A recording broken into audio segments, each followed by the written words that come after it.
Hello and welcome to the 2016 Slate Music and Roundtable Capital Partners Granite Open. I am your host, Josh McLean. Welcome to the Granite Club here in Toronto, Ontario, Canada. We started with 20 players. We are down to just 8 as we get set to launch into some great squash. It's the quarterfinals, folks. It's the moment we've been waiting for as 8 of the best players in the world and certainly the best players in this competition battle it out. It's Turan versus Moverly, the first match on show court number 1.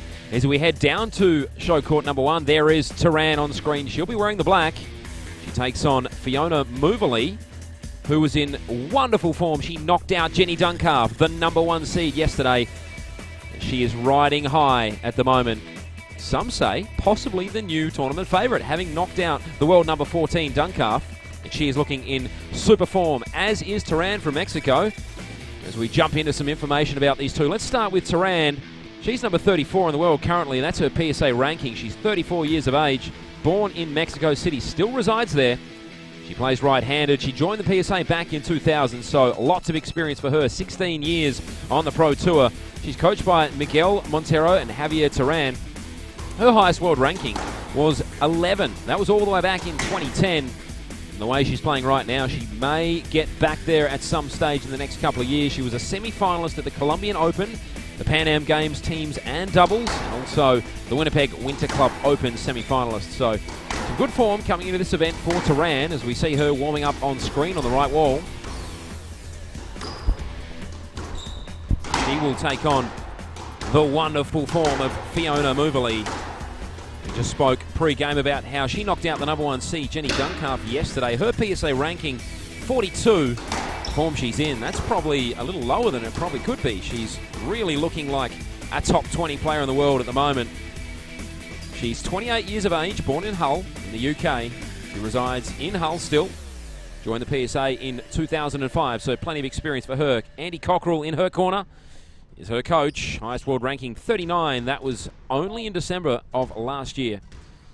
She was the winner of the Des Volcans in France and also Edinburgh as we get underway.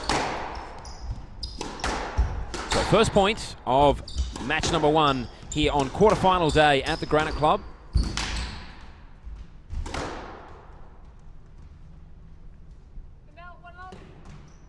And first point goes the way of Fiona.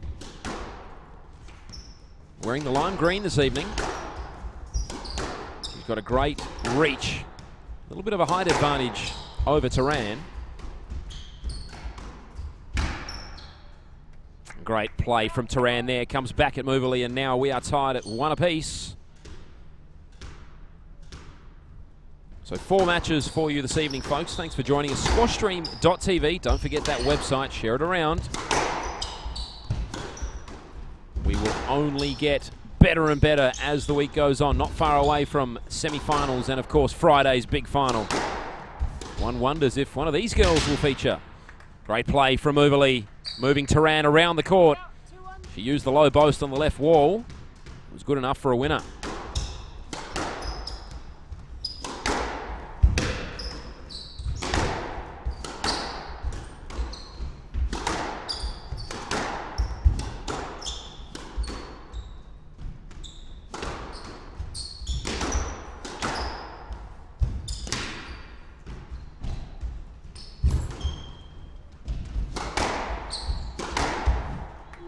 Oh, great stuff again from Moverly. She's looking the goods. She's wowed everyone this week. She does it again on that occasion.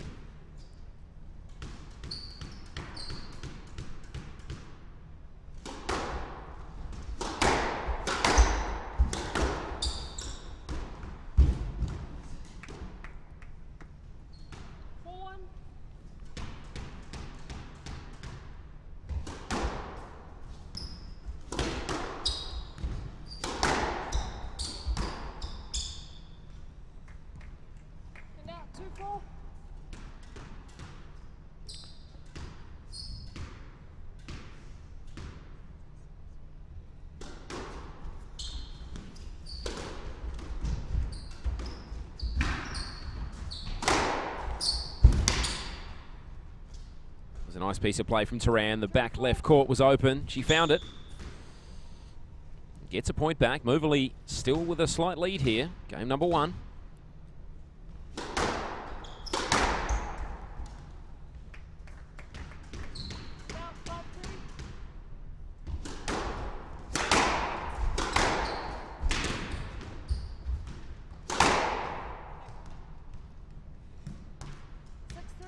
Turan didn't move there. I think she would just resign to the fact that she was out of position. 6-3 now Moverley. As we say, a warm welcome to squash expert and a man who's come in to help me out. He knows a lot more about squash than I do, and I'm told he's going to come and teach me how to be a commentator today. Josh Kay. Hello, Josh. I'm well, mate. How are you? Oh, I'm doing very good. Super. Now, what can you tell us about these two players? Do you know much about them? So I've actually never seen both of them play. I've heard that Turan was 11 years old. That's pretty amazing. I was recently just at the Tournament of Champions and I saw the level. These girls look like they're playing very good right now. No doubt. They put on a show the last couple of days. Yeah. I heard Moverley beating Jenny Duncraft. That's a very good match for Moverley. Yeah, that's a bit of a surprising result. I know Moverley is in fantastic form at the moment. She certainly deserved her victory, but many expected Jenny Duncalf as the number 1 seed to go right through to the final at least. Yeah, for sure. It's amazing to see her bow out in the round of 16. Very surprising. She was at the Tournament of Champions herself, actually. I think she lost in the second round, but she played very well.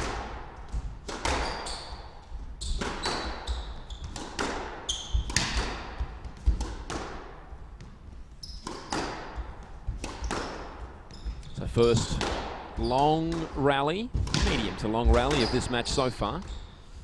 Oh, Moverley, she went for it. I think she might have made it. Let's take a close look. This will show us. Yeah. She did make it. Lovely play. Oh, very nice. And the crowd weren't sure. They were waiting for the nice. replay as well. Yeah. I don't even think the refs were sure. I didn't hear a call, but yeah, it was great reflexes very from nice shot. the girl from England. A very risky shot to do such late in the rally, also late in the game. Nice pick up there.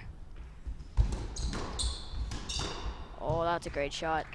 That's a great shot. So back-to-back points for Moverley here. Moverley looking for that call up in the front left corner, but she won the point anyway. Doesn't truly matter. Turan came straight back at her there. Yep, very nice shot. Right off the serve. Moverley didn't know it hit her.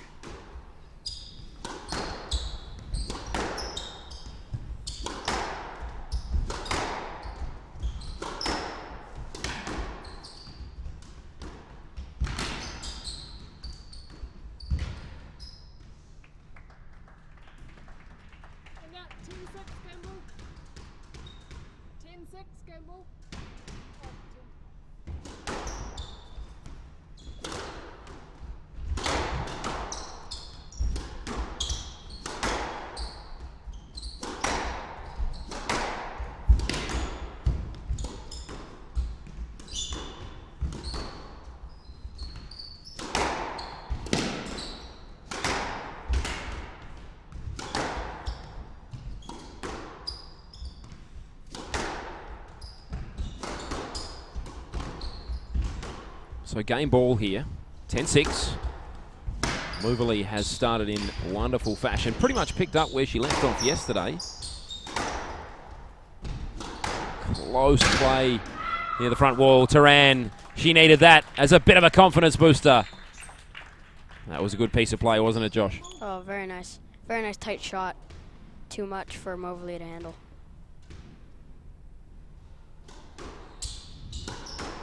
So 10-7, or 7-10. And that's it. That's the end of game number 1. The girl from England has gone through and taken it. She takes it 11-7. We'll see you very soon for game number 2.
Check, check. Check.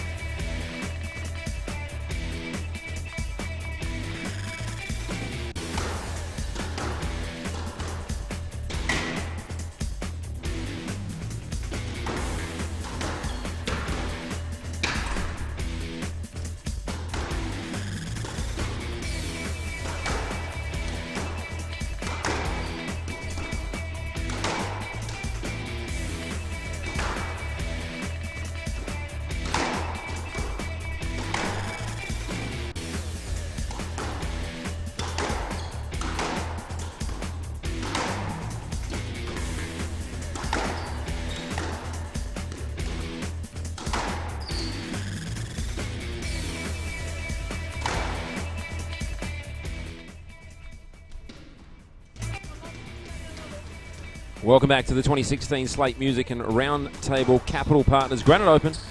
Joshy K, what were your thoughts on game number one? I think that was a very good game. Fiona, showing some very good length, very tight, way too much for Turan to handle. And that's mainly what happened. And then Turan would give Fiona an easy shot to put away, and Fiona didn't make any mistakes. Yeah, you're not wrong. She doesn't need another invitation, Moverly, to pounce and hit a winner. She hit a number of winners in that first game. Turan taking point number one here in game number two. How important is it for Turan to come back and at least win this game? I think it's really important, especially at the pro level. Their mental state, whenever you're up 2-love, you have that much more confidence. And when it's 1-all, it's even, you're down 2-love, it's just...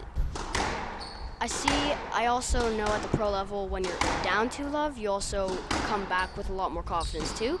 Because you know if you don't have enough confidence, you know the other pro is just going to overpower you. It's very important for Turan to win this game.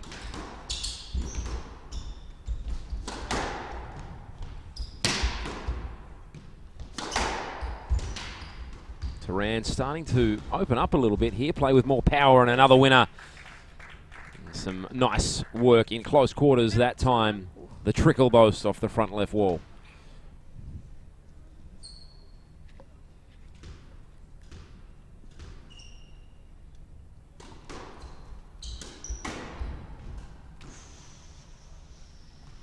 I think Moverly went for it. That may have just missed, so... Good start for Turan here. She needs a bit of a lead, a bit of a confidence booster. Get herself out in front here in game number two. Maybe finish it off and level up at 1-all. Bit of a difference, 1-all and 2-love, isn't it? It's a very big difference. Very big mental difference, for sure. Turan again, showing quality there. She went cross-court on that occasion. Now 4-1. Great stuff from the Mexican.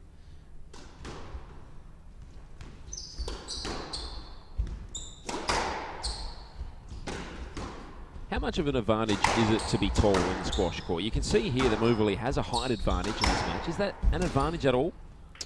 I think it is an advantage, especially when you need to cut off balls, especially at the pro level. You need to try and cut off as many balls as you can. Just put that away, because that's the only way you can win at a pro level. Their length, they're able to get whatever shot comes to them, unless it goes into the side nick or even gets a lucky bounce. It's the only way you can beat a pro at this level. You know, I guess most of these pro players are so evenly matched. Maybe just that little bit of an edge could help. For sure. Just to get you over the line, rise up the rankings.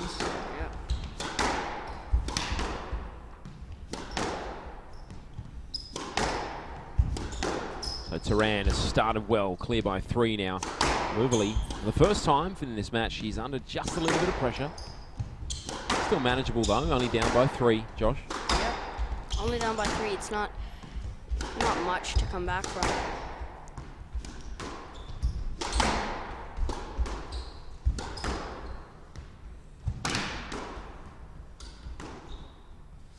Make that 4. Now Turan on the attack. She goes 6-2 up with a nice little drop shot.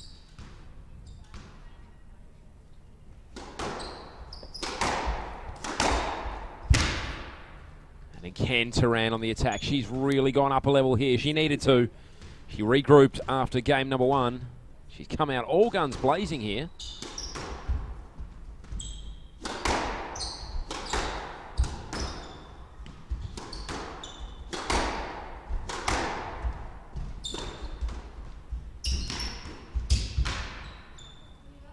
Oh, and it was Moverly on that occasion doing the job.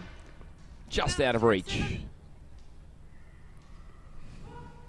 3-7. So 3-7.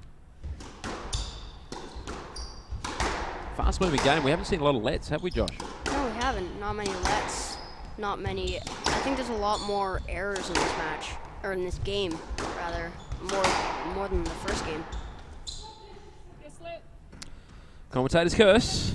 I just said we haven't had many lets, and of course, what happens? We have a let. Always the way, isn't it? As soon as I open my mouth, I stick my foot in it. Yep.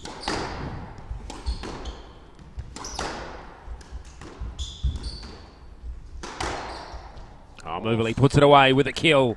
It was wide open and asking to be hit, and she said, "Thank you very much. I'm going to do just that."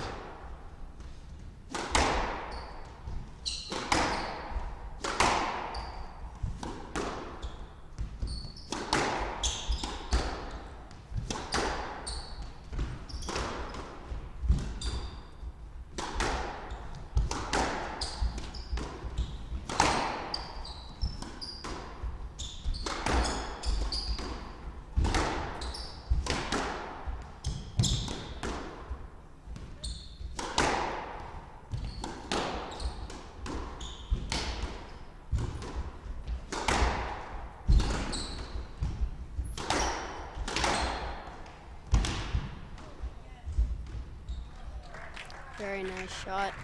Very nice shot. 5-7. Very nice drop there. Yeah, she just sensed Turan was deep. In the end, pretty comfortable little drop shot.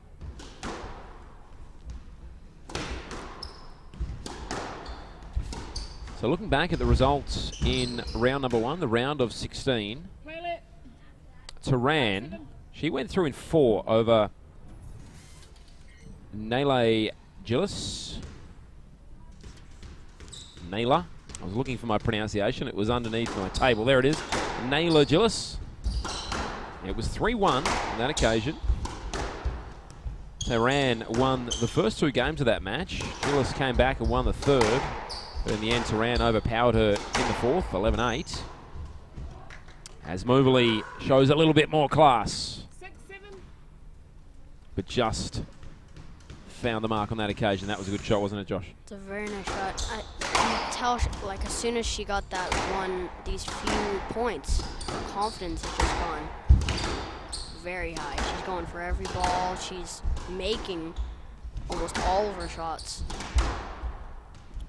I think she's won 4 straight points now. That's hard to do at the pro level. Oh, just spoke too soon. Turan, an important point, actually. She was, as you say, she lost 4 in a row there. She was just starting to lose the wheels on the train. Now she's back on the tracks, possibly powering towards 1-1. Time will tell. And speaking of Turan, just mentioned she went through in 4 games. It was the same for Moverly, as we see another let. Moverly went through in 4 games as well. Similar scoreline. It was over Jenny Duncalf. And Moverly lost the first game and then powered to victory after that. Won the next 3. So both these girls were on court for a similar amount of time. So no real advantage there in terms of maybe some weary legs. No, not really. Not really at all.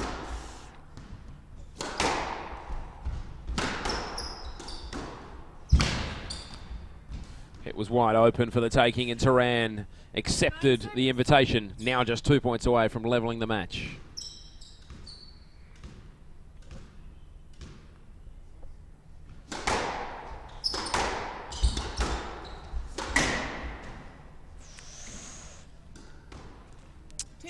Game ball. So game ball here, 4 of them. A complete reversal from game number 1. Turan now in control.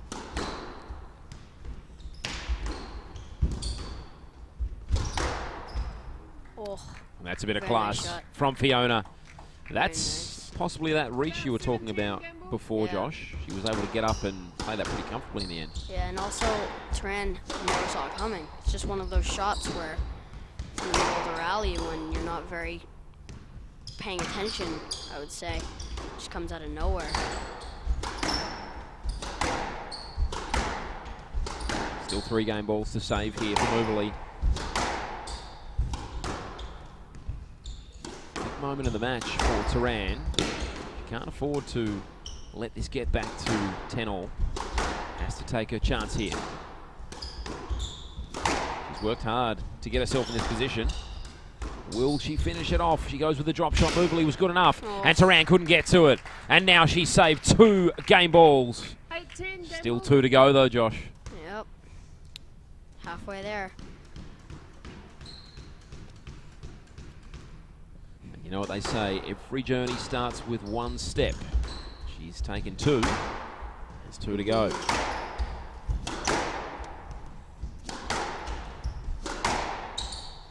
In case anyone was looking for philosophy, I'm here for you.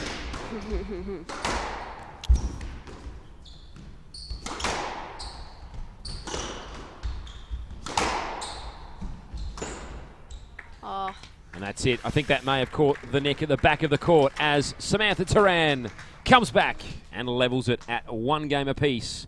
This match is getting exciting, folks. Don't go far.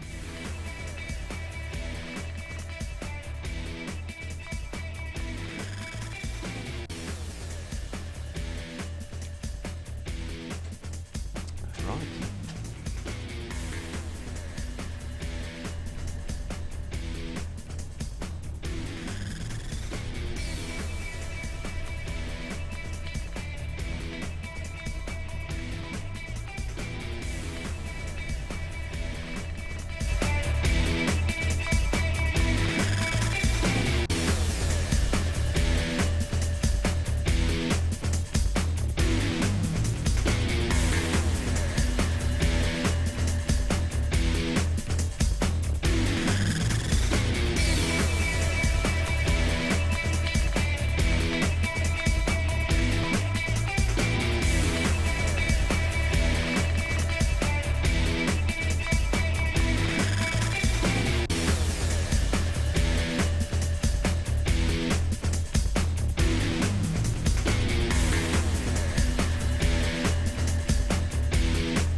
We're back on the 2016 Slate Music and Roundtable Capital Partners Granite Open. Thanks for joining us, and a big thanks to my partner in crime, Joshy K. What a future commentating star that young man will be. As we go back out on show court number 1, and it is currently 1 game apiece. Samantha Turan fighting back after losing the first game. She's leveled it up, 11-8 in game number 2, as we get set to launch into what should be a pretty exciting conclusion to this match. I wonder if we'll go 5 games. Wouldn't bet against it the way these players are playing at the moment. Turan with first blood grabs the first point of game number 3.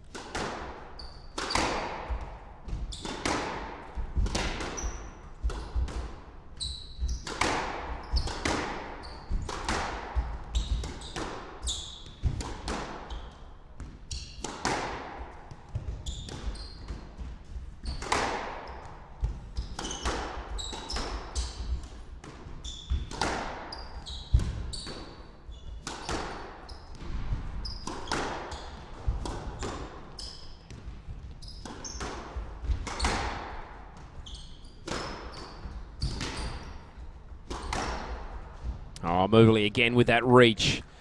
She climbed the ladder And out 1-all. like picking apples from the tree in the country.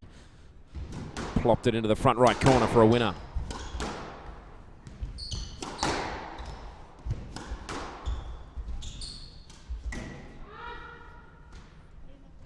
So Moverly, great start.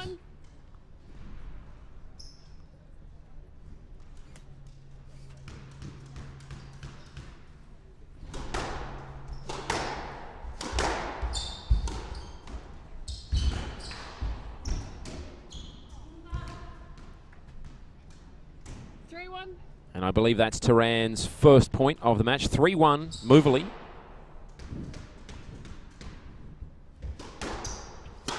Sorry, folks, I was pressing the wrong button there. You can blame that on me. There we go. So Moverly, wonderful start to game number 3. After dropping game number 2, she's come back in good fashion to start this game 3.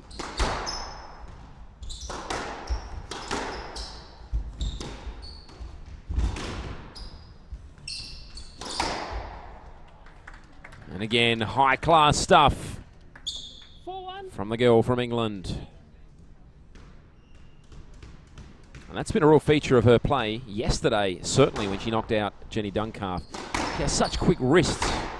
Just that last split second, she flicks it cross court. There's nothing the opponent can do about it. Speaking of that, Turan, with a bit of her own medicine, comes back at Moverly. Out 2-4. Good crowd in tonight. Granite Club, they love their squash. They are supporting in numbers, and why wouldn't you when some of the best players in the world roll on into town? And out 5-2.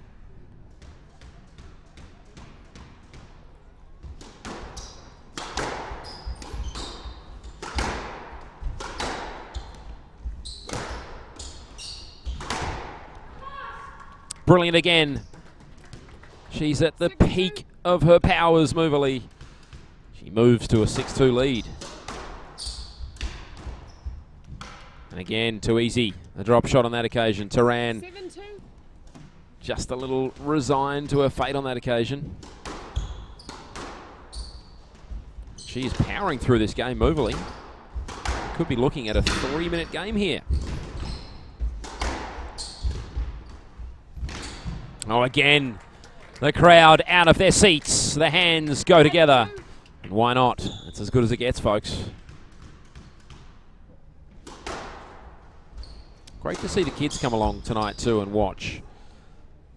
Just to see the level to aspire to. The future of squash is bright in this country. Lots of talent, lots of interest, certainly in this competition and all the competitions we see here in Canada. The game is alive and well.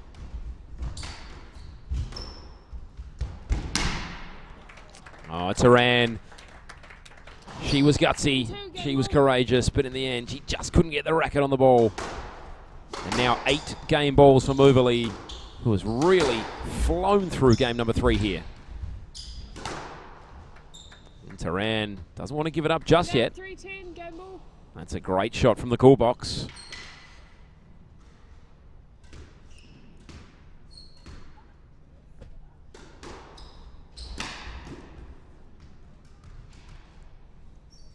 Game ball. So back-to-back points here for Turan.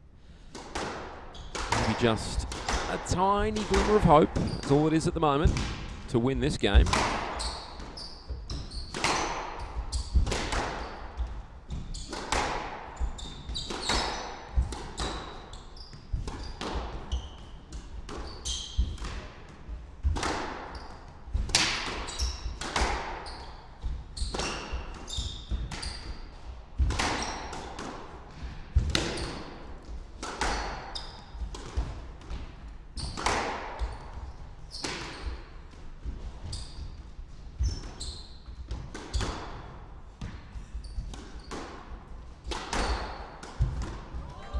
Gee whiz, it's high quality stuff from Moverly. And she moves on to a 2-1 lead. The girl from England is putting on a show for the Granite Club tonight. We'll see you soon.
players back out on court, and we're just about ready to rock here in the 2016 Slate Music and Roundtable Capital Partners Granite Open. Hope you're enjoying this squashstream.tv telecast at home, and we are enjoying having you for some high quality squash here at the Granite Club as we go back out on show court number 1.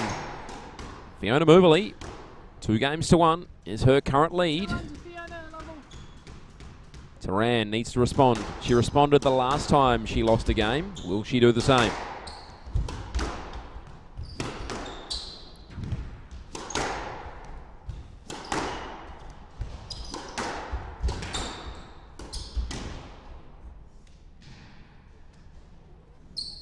One love.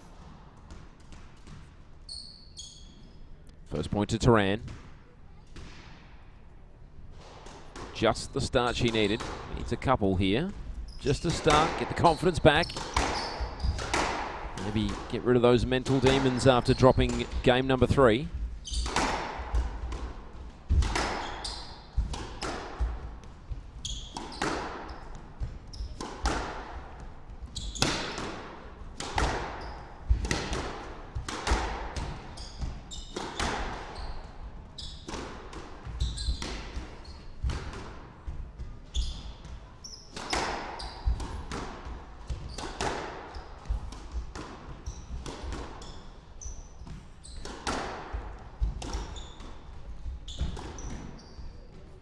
Oh, Turan, didn't she need that? She just made it a little tricky for Moverley.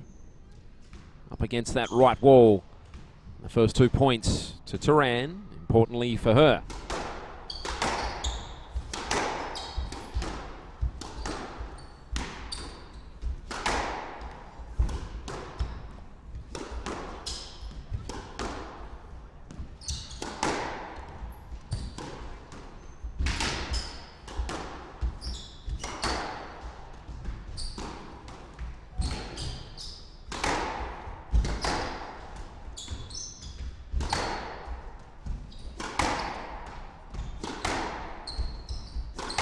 You can hear a pin drop at the Granite Club. What a good point this is. Longest rally of this game, maybe of the match. Both girls playing some great shots here. Athleticism on show.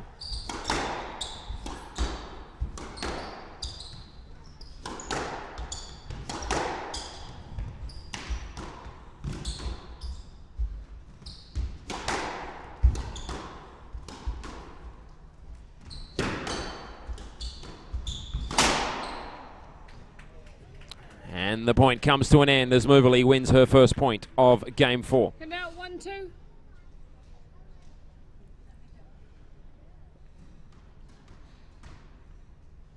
One, two.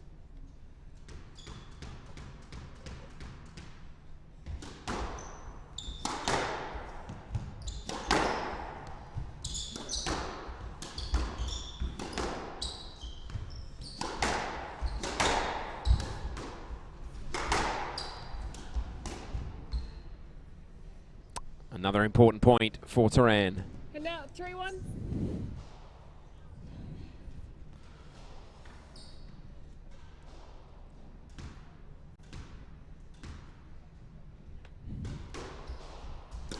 Both these girls, plenty of experience. Moverley, she's 28 years of age, but she has been a member of the PSA Pro Tour since 2005. Lots of experience. Showing that experience on that occasion, straight down the right wall. Great length and tightness against that wall. For Turan, on the other hand, 34 years of age, 6 years experience on top of her opponent. She's been with the PSA since 2000. 16 years, or coming up on 16 years this year, of going around and doing this sort of thing. She was as high as 11 back in 2010.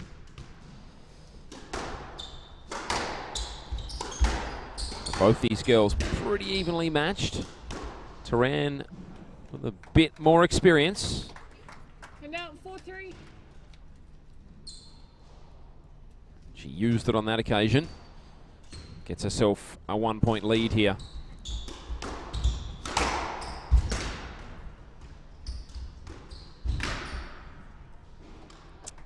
It was very hard to dig that ball out. 5-3. Turan making it super hard for her opponent. Now clear by 2.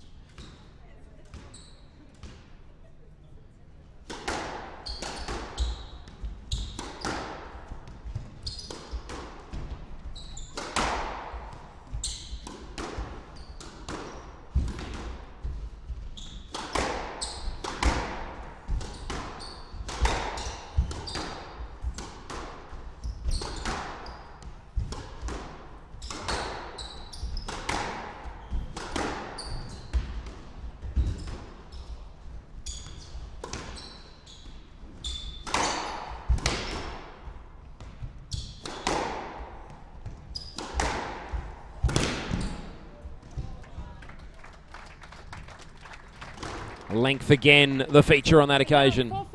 Not much Turan could do about it.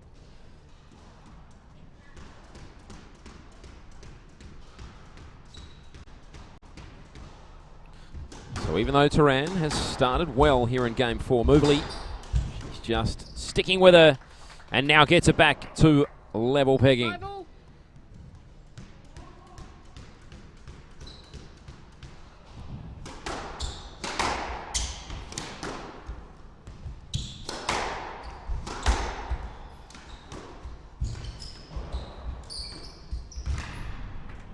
A bit of magic from the Mexican. We'll call her the Mexican magician. She goes 1 clear. I wonder if she can pull a rabbit out of the hat here and get back in the game.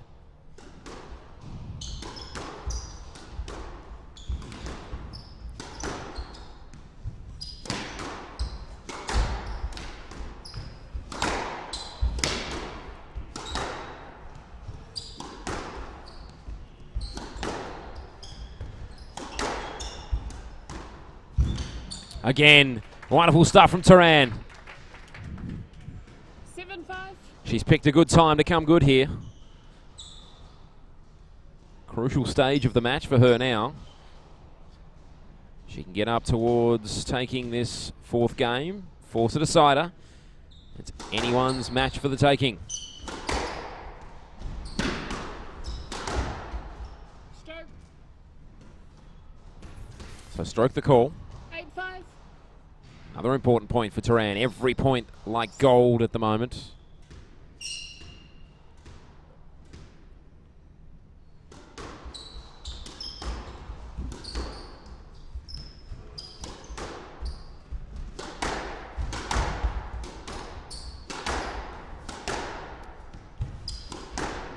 Winning through to PSA semi-finals sometimes can be as rare as hen's teeth. I'm told that's rare. I've never actually gone looking for hen's teeth, but if I did, they'd be hard to find.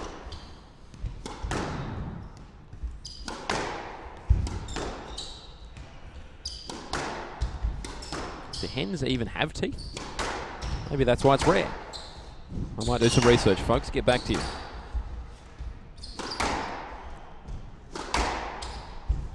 Oh, right into the neck, the back left court. Turan apologises for her luck. I don't think she was going for it, but she got it. She'll take it every day of the week at 9-5. Just 2 points away now from forcing what will be an entertaining Game 5 if we get there. It's been edge of the seat stuff so far this match. You wouldn't expect anything less on quarterfinal day here at the Granite Open as Moverley stretches, keeps the point alive, but only momentarily as Turan finishes it off 10-5 game ball. and grabs herself 5 game balls.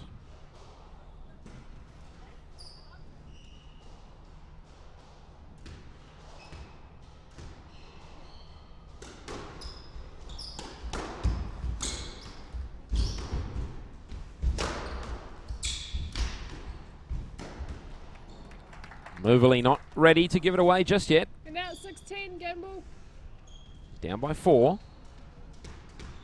Stranger things have happened. The form she's in. Just wouldn't know whether she was going to do it, but she just found the tin. So 4 games gone. We are deadlocked at 2 games apiece. You're watching squashstream.tv. Hope you're enjoying it. We'll see you for the decider after the break.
All right, welcome back.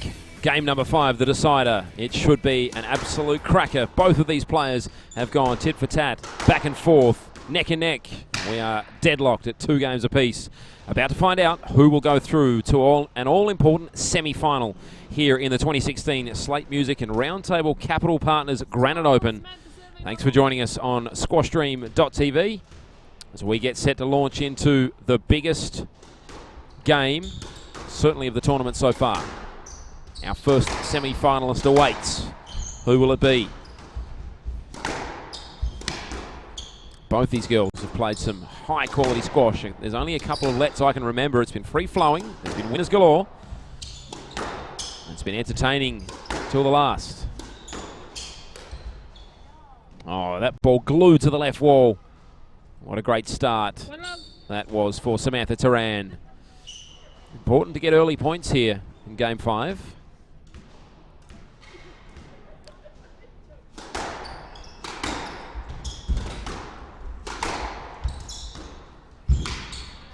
And again, Turan. Terrific. 2-love. Moverly. She's just lost a little bit of form here. She needs to re-find it. She can't afford to go down a number of points here as she comes back with a nice little drop shot in the front left. She will earn the serve from the right.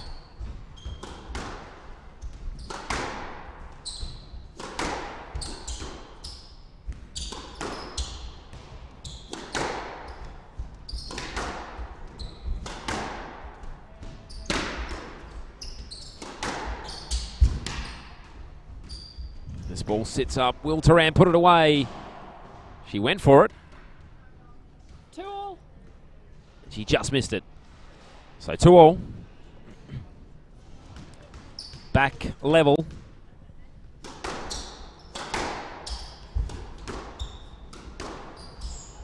Yes, let 2-all. First let of Game 5.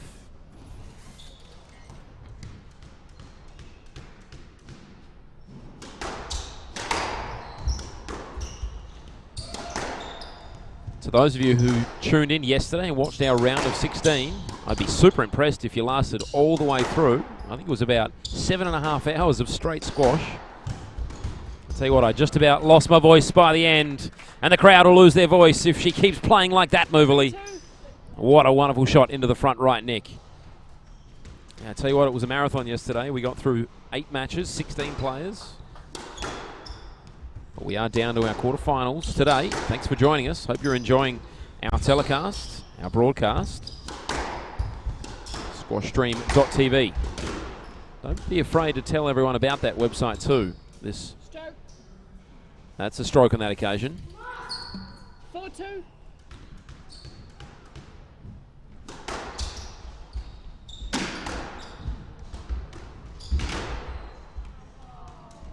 Oh, it was just out of play. It was a worthy effort from Turan. 5-2.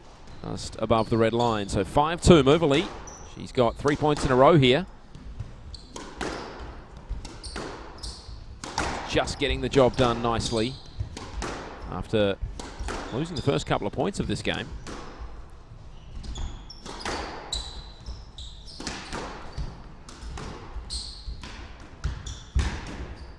And again, Moverly too good with the drop shot.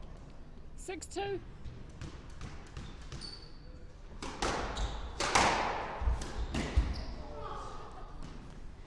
And an important moment there for Turan as she Yeah, 3-6. earns the serve. Gets herself back within 3. She needs a couple of points in a row here. She's worked so hard to stay in this match. Twice she's been down a game and twice she's come back. She doesn't want to get blown away in Game 5 here. Stroke. The match deserves better. Stroke on that occasion. And now 7-3.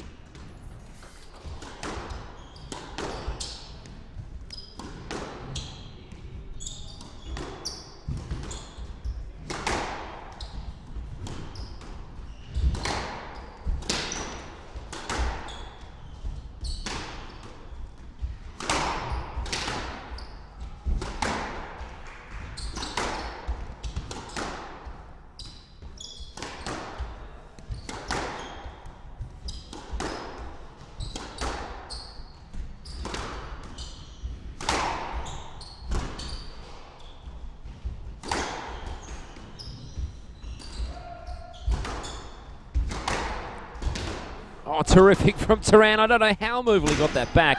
Still the point goes on, and in the end, Turan just overpowered the English opponent. She deserved the point there, no doubt. 4-7. Gives herself a little pump up there. 4-7. One of the points of the match, folks.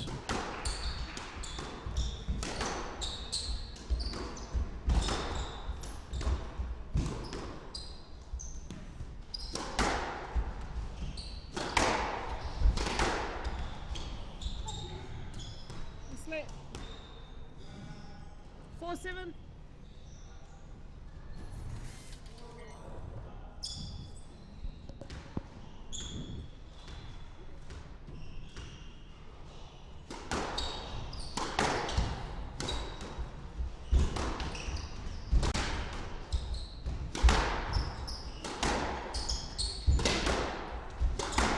This crowd really getting into this match now. Split. Alette on that occasion. We hope you're enjoying it.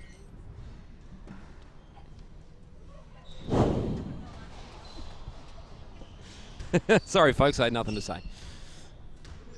But I'm glad to get my mug on the TV, on the computer. Why not? Good thing I did my hair before I came. Mum will be proud.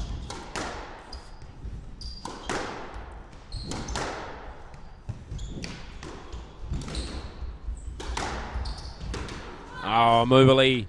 Magic. Magnificent. So many M words. And now she's just 4 points away from wrapping up the match. In fact, 3 points. As I just update the scorecard for you.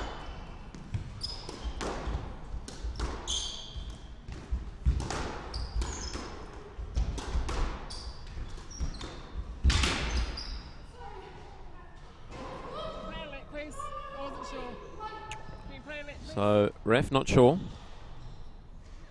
I wasn't sure if it's scripted. Hard to see whether she got to that ball. Yeah, playing a let.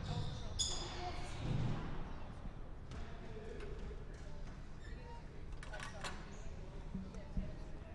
Referees not using the benefit of the replay that you have at home. Very hard to tell from that angle. So, let probably the fair call. Replay the point.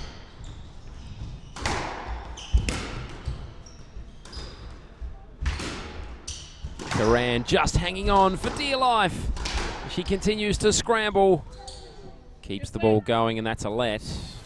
8-4. In the end, probably good result for Turan. She was just battling there as Movely moved her all over the court.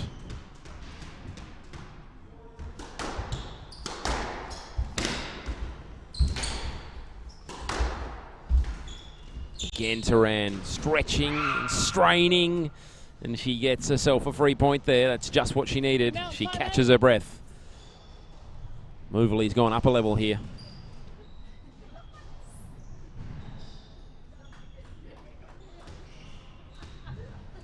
Five eight.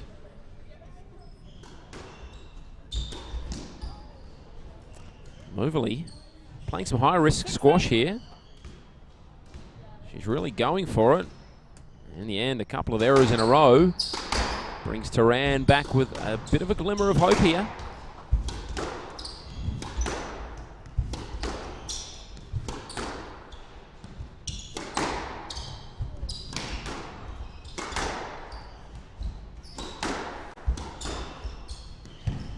It's lit. 6-8.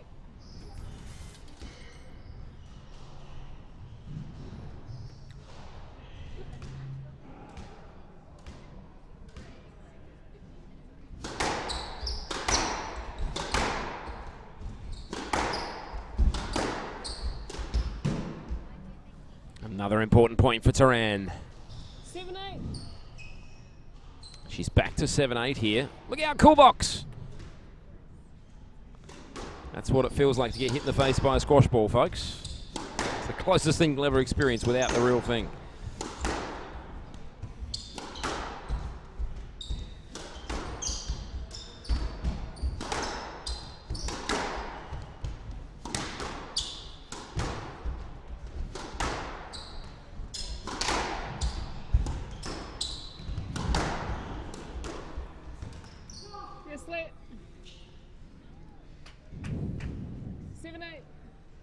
Just taking a look at the let call. Could have gone either way.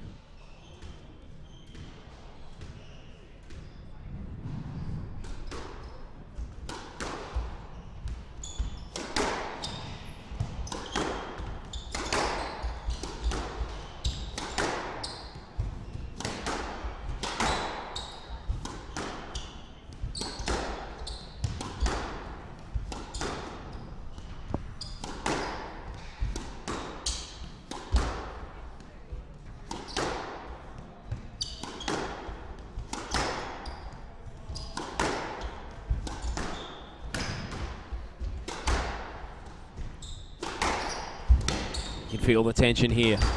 Match on the line, a spot in the semi-finals up for grabs. Moverly with the slightest of advantages here, but Turan is battling courageously. Another let. It's 3 lets in this point, and both girls expending a lot of energy here for not much result in the last couple of plays. Who will still be standing at the end of this match?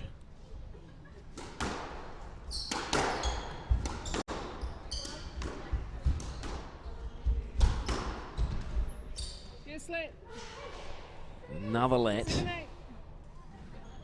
And funnily enough, we only had 3 lets in the first 4 games. We've had about 6 in this game as these two players continue to desperately try and get after the ball. They don't want to lose points now. It's becoming tight. It's becoming a little scrappy.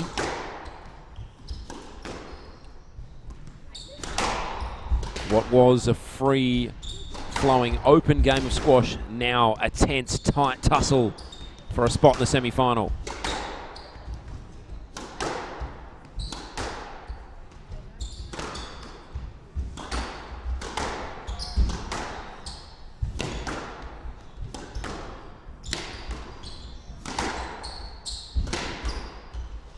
Another long rally here. And another let. 5 lets in a row. It's getting a little heated out in the court. 7-8. Both girls clearly a little frustration, Moverly more so. They need to keep their cool here. This is a big moment for them in this competition. They've both come a long way to be here. Neither wants to go home on that early flight.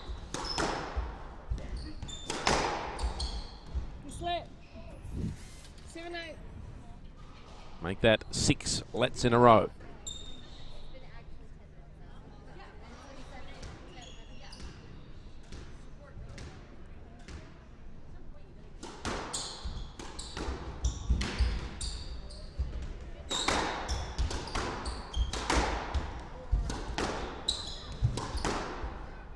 So we've had 7-8 Turan serving for quite a while now. One wonders how this point will end. After 6 lets in a row, I hope it doesn't end on just a little unforced error. I hope there's an incredible winner.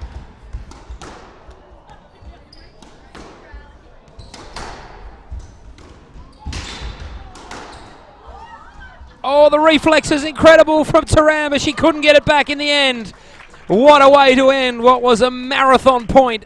7 plays, 1 point, and Moverly now goes within 2 of wrapping up the match.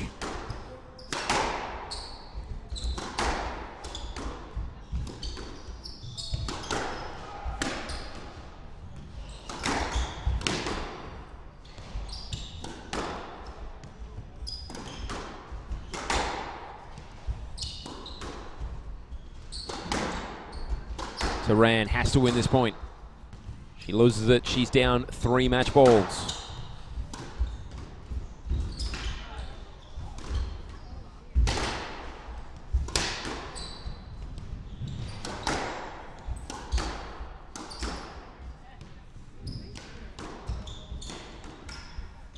Yes, let.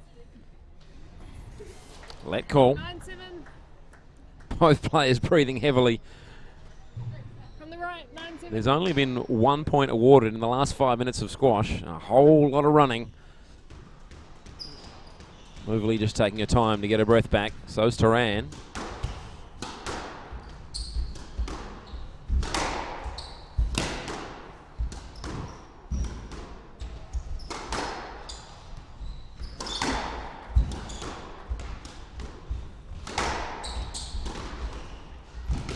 Oh, incredible stretch from Moverley.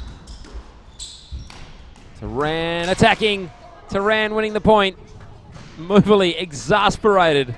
Cannot even hold the racket anymore in what has been an incredible couple of points. Turan now back within one. This is courageous stuff now. It's all hard from here. Who has the mental strength to not make an error?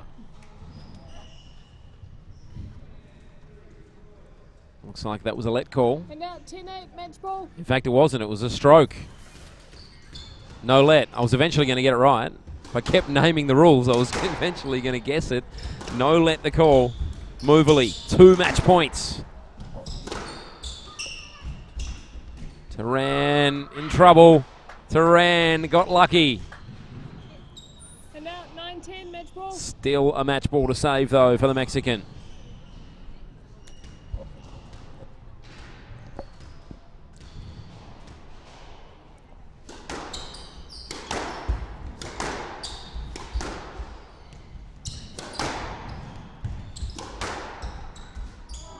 Oh, into the back right corner, Nick.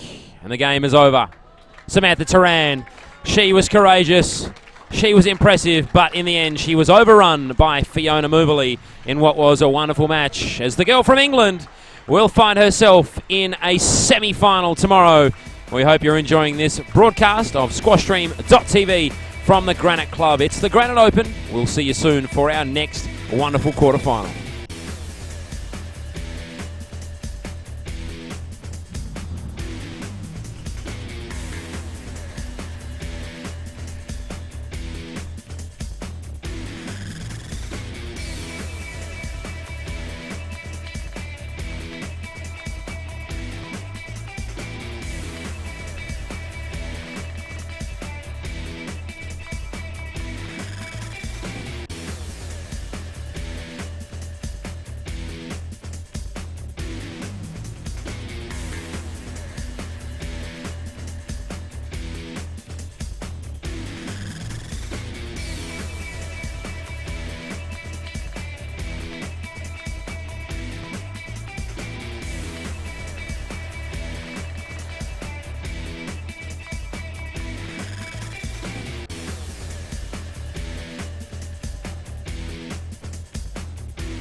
Welcome back to this squashstream.tv broadcast of the 2016 Slate Music and Roundtable Capital Partners Granite Open, brought to you live from the Granite Club here in Toronto, Ontario, Canada. We are very much enjoying your company, and we're enjoying some high-quality squash as the girls have put on a show already in our first quarterfinal. We're just about ready for our next one. It is the quarterfinals tonight, folks. And the girls who are up next are already out on court. It's Nicolette Fernandez taking on Dion Safri. Both girls currently going through their warm-ups down on show court number 1. Let's head down there and take a look at some information about these players. Dion Safri, she's from Wales, as you can see on screen, the Welsh flag alongside her name. She's ranked number 49. That's her PSA ranking. 27 years of age, born in Barrie, resides in Solihull. She joined the PSA in 2006. She's coached by Malcolm Wilstrop. Her highest world ranking was 42. That was back in March of 2015. She plays out of the West Warwicks Club back in Wales. 2015 wasn't a bad season for her. She was runner-up at the Prague Open back in September. She was also runner-up in the Welsh Nationals. That was in January of 2015. She will take on the experience of Nicolette Fernandez. She's from Guyana. She's based here in Canada, but she does play for Guyana. She's currently ranked number 28, and she was born in 83. That makes her 32 years of age. She was in fact born in Toronto, right here. She joined the PSA in 2003. Her coach, Carl Ince and David Pearson, they both do the job, helping her rise to PSA level. Her highest world ranking was number 19. That was back in October of 2013. And she plays with the Dunlop racket, as we see the girls on screen going through their final warm-ups. Looking forward to another great clash. If it's anywhere near as good as the first quarterfinal, you will be in for a treat, folks. And it's great to see another big crowd has piled in to the Granite Club here this evening. Also nice to see a few people in the crowd waving Guyana flags. So a few Fernandez fans here tonight. Great to see as we get underway in game number 1 of this second quarterfinal between Fernandez and Safri.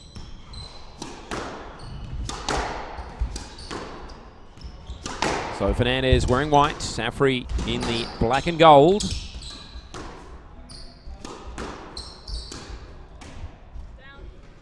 First point goes the way of Fernandez.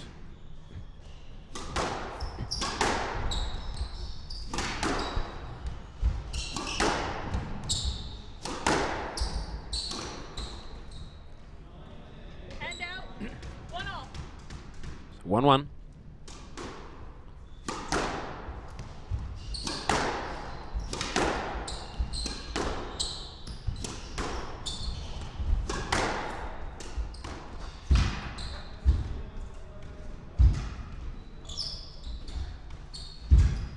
Nice play in the front right from both girls, trying to drop each other shorter and shorter. And in the end, it was Fernandez with the put away. Hand out. 2-1. She goes clear, 2-1.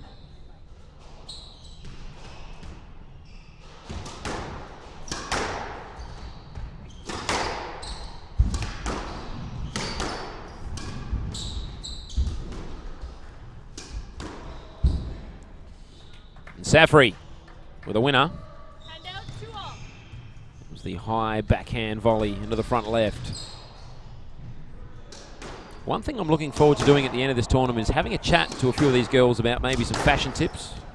Had some fantastic colours throughout the week. I could do with some help with my wardrobe. Bright colours. We saw some fluoro colours yesterday. A few more today. Great start from Fernandez. Clear by 1. Interesting, she was born in Toronto, Fernandez. She's based half in Guyana and half in London, I'm told. It's almost like a homecoming for her.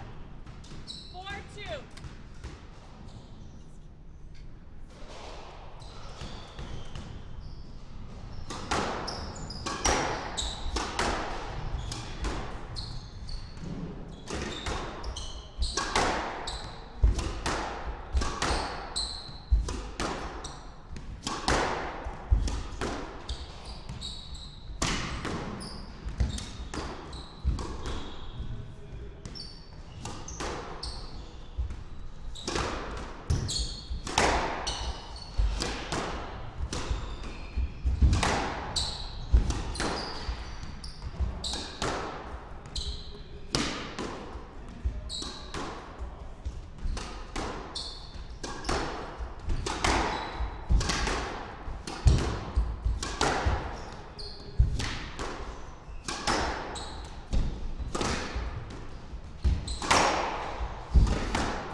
All right, so 3-4.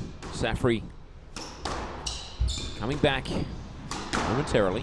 Fernandez, she's the number 6 seed in this tournament. She'll be hard to beat. Safri came from the qualification round.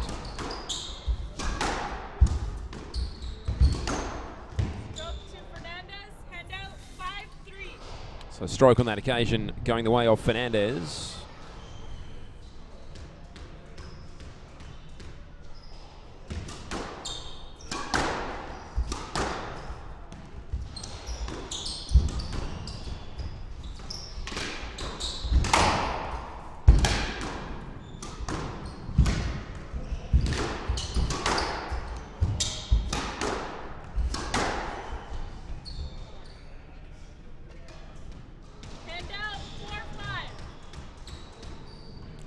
We might have to.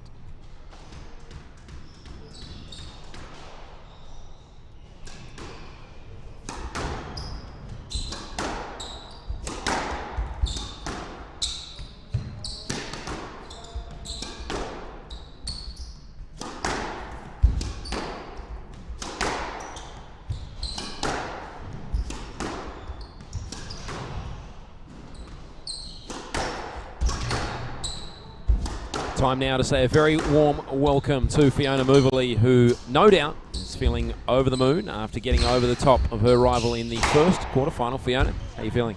Well, like you say, over the moon, really. Can't believe I got through the next game. Obviously, it was a big win for me yesterday, so I had to kind of refocus, forget about that, and start and prepare well for today. So yeah, I can't believe I'm in the semi-finals. Well, you certainly deserve it. It was a wonderful performance today. And, gee, you would have had to do well to overcome yesterday's performance, and you did just about that. Jenny Duncalf, on the way out, the number 1 seed. Did you ever think about what that really meant to you last night when you went home? Yeah, obviously it took a while to sink in, actually. You know, you come off and it doesn't quite register for a while, but yeah, when you have time to kind of reflect. I did actually watch the game back today, so yeah, to actually see it happen in front of me, definitely a pretty big, in fact, probably my biggest win of my career. Yeah, you played wonderfully well, and again today, and you find yourself now in the semi-finals of this tournament.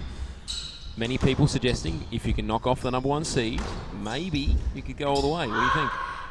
Well, obviously that's the aim of any tournament you enter, but I'll definitely take it one match at a time, I think, not get ahead of myself. It's going to be a hard match whoever I play tomorrow. Obviously being a semi-final, you know, it's just going to get harder and harder every round. So yeah, obviously got that belief, but yeah, we'll just think about tomorrow first. Now, great to hear you mention that you went home and watched the replay of your match last night. Are you enjoying the SquashStream.tv telecast? Yeah, it's brilliant. Everyone at home's watching. I think they're all staying up late. They've stayed up late to watch me, and I've got a bit of a fan club back at home. So yeah, it's brilliant to have that support and obviously see how well I'm doing. Wonderful. All right, so in this particular match, Fernandez and Safri now deadlocked, 6 apiece. 7-6. Make that 7-6. Safri with her first lead of this match. What are your thoughts on these two players? Both, well, I've been watching obviously them over the week. I know Dion quite well. We actually grew up in the same city, in Hull. She originally lived there before she moved, and yeah, she's very skillful with the racket, as you probably saw yesterday against Rachel. So yeah, it could be a pretty good match. I think it might be like this all the way through, I would have thought. I think they're pretty close friends as well, so it won't be easy playing each other. Yeah, interesting you say. She knocked off Rachel Graham yesterday from Australia in 4 games. It was a tough game. Rachel pushed her to 9-8, 7-8. But Dion in the end showing her class. On this occasion it was Fernandez showing her class down the left wall. Yeah, great to see Dion doing well. She had to come through the qualification rounds. She's still going. She's had to play an extra match. I wonder how much that will have, I guess, a bearing on her ability to go deep in this tournament. Do you think maybe some heavy legs could come into it? No, I don't think so at this stage. She's a pretty fit girl. She works hard. I don't know. Obviously, I didn't speak to her after her qualifying match, but I'm not sure it would have pushed her too hard. It was 3 low, I think. So she probably was able to recover fairly easily after that one. But yeah, you just don't know what's happening inside each player. Yeah. She's not going to show it if she is anyway. Certainly not.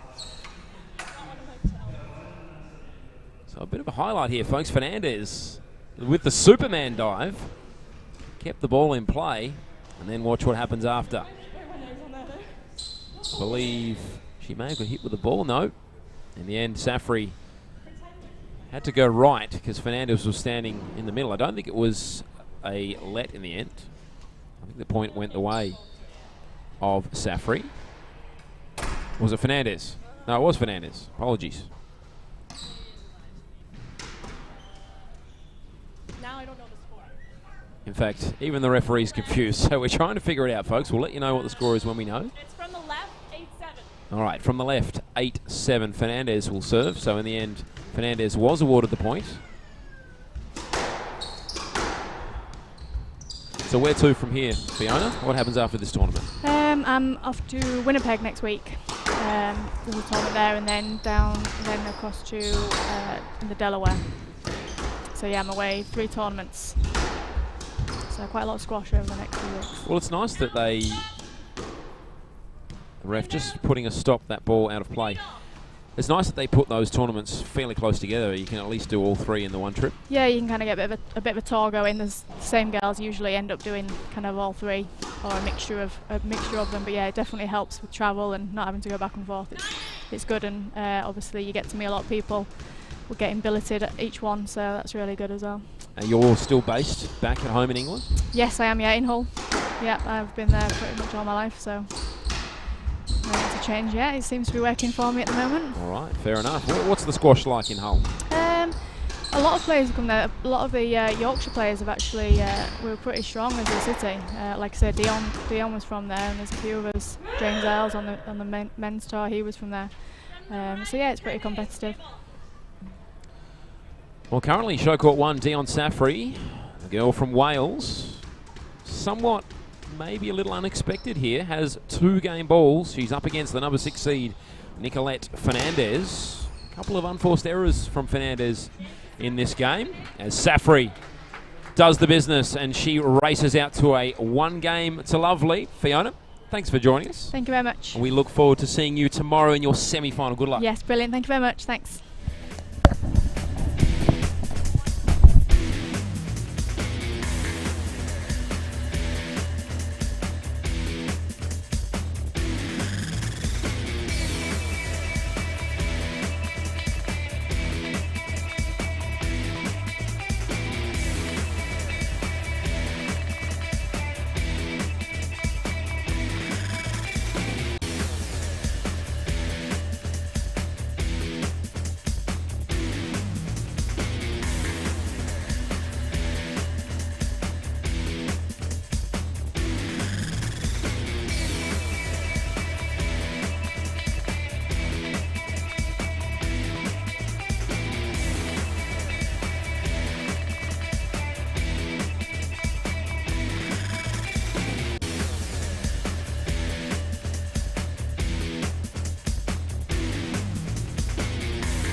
All right, ready for game number 2. Dion Safri, wonderful start to the match for her.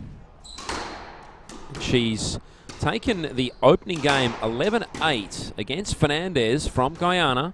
A little unexpected maybe. She's up against the number 6 seed, but she's certainly not just holding her own, but she's playing great squash. She finds herself with an early lead here as we get stuck into game number 2.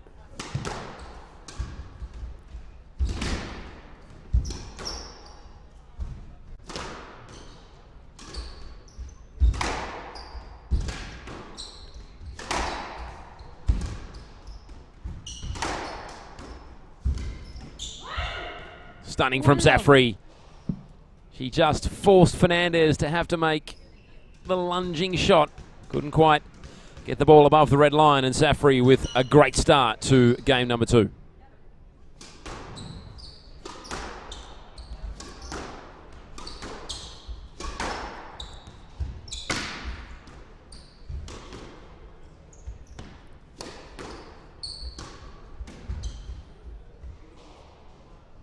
All.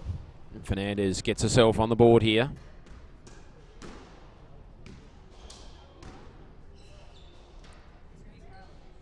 All. We should say a big thanks to Slate Music and Roundtable Capital Partners. Ongoing sponsorship of this event. And great supporters of squash in this country. Great to have them on board once again. 2-1. Good play from Fernandez. That ball just stopping in the back of the court. And the back nick.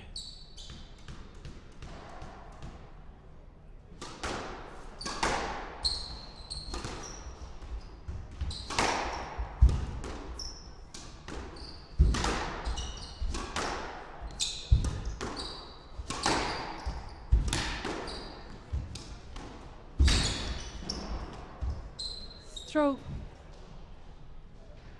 So stroke the call. Fernandez there just couldn't quite get out the way, could she?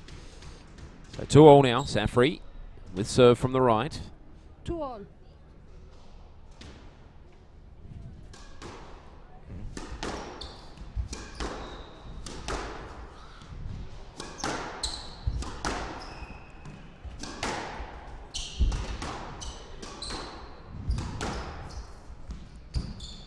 Play led. 2-all.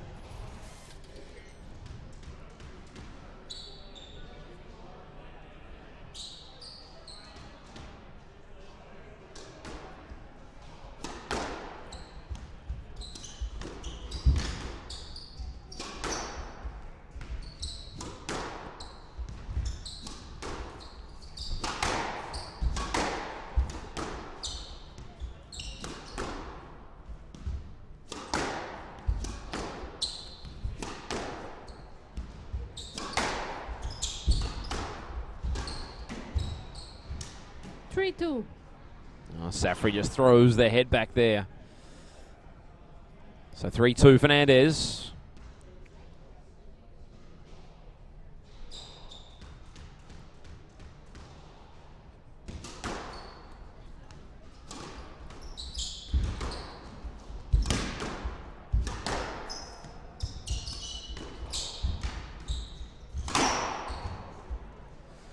And that's better from Safri. 3-all.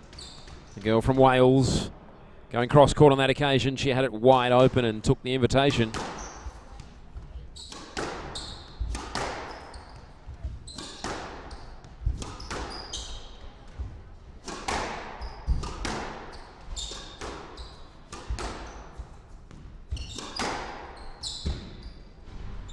Oh, into the neck. Great stuff from Safri. 4-3. Beautiful placement. 4-3. And now she takes a slender advantage in game number 2. Fernandez, she needs to come back here. Cannot afford to drop this game. Many predicting big things from her. Certainly now that the number 1 seed has crashed out. She needs to survive a banana skin game here. We call them that because you can slip up on them easily against the quality of Dion Safri. She's playing great squash here. Fernandez needs to go up a level.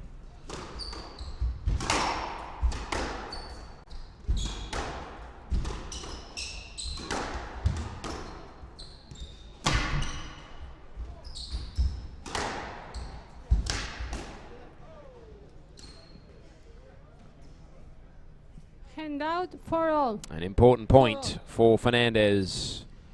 She levels it up again.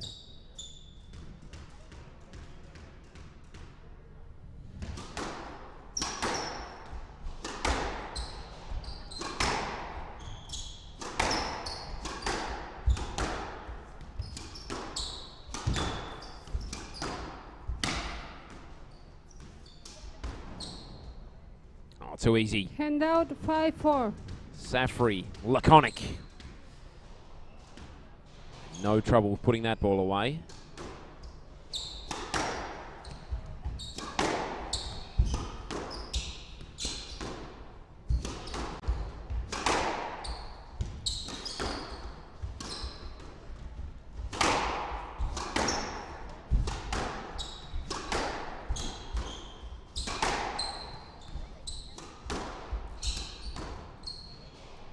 Again, Safri with a touch of class. 6-4. Wonderful backhand volley. Was too good. So back-to-back points to Safri here.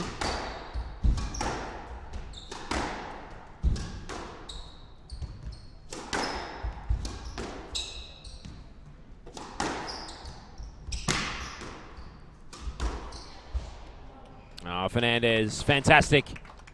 Comes back with a bit of class of her own. 5-6. Let's take another look. It was wonderfully placed into the front left nick.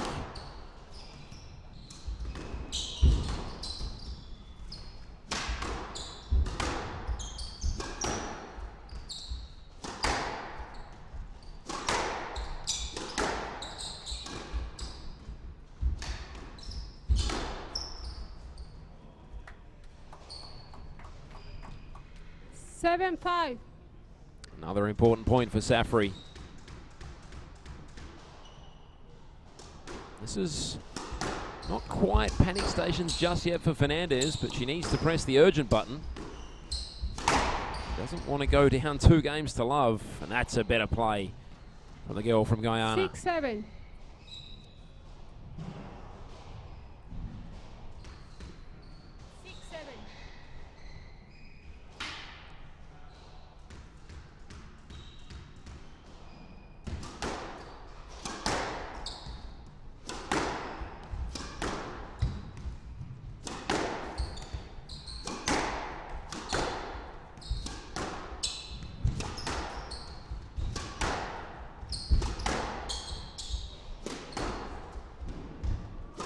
Tight rails from these girls up and down the right wall. Now they switch it back to the left.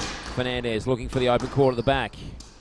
Safri, she's just looking for another winner. She's hit a few of those in this match. She can just sniff that semi-final spot if she can get through this game. And playing like that, she might just do that. 8-6.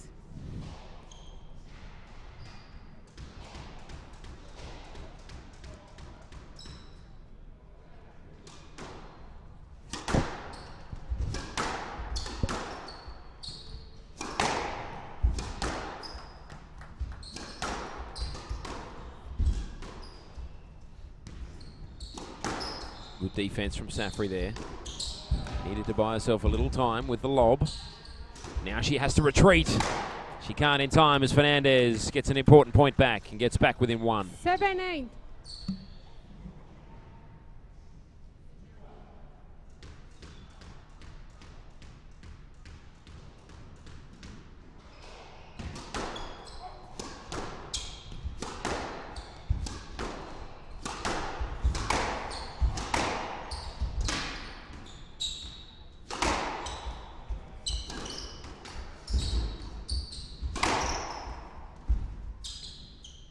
Play let.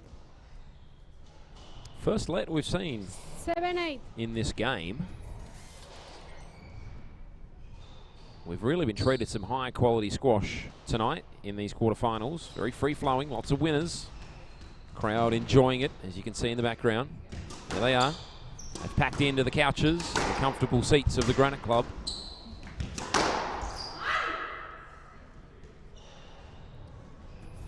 Fernandez knew she gave away the stroke there.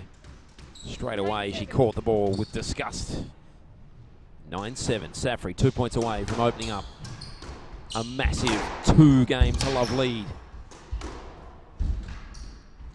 Can Fernandez stave it off? Now on the attack, Fernandez. Safri, how did she get it back? The speed was brilliant. Fernandez now in the front court. Safri couldn't get there. Gets it back again within 1. Wonderful play from Fernandez.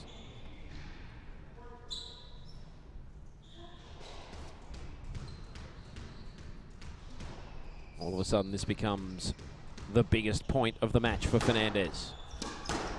She doesn't want to go down 2 game balls here.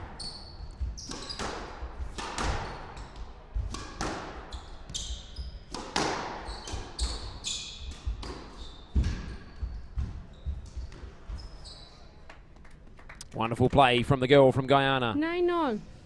And now we're back to level pegging.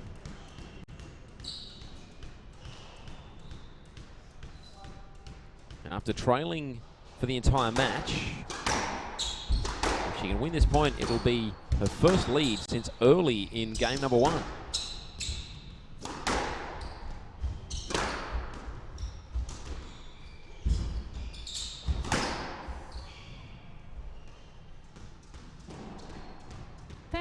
Game ball.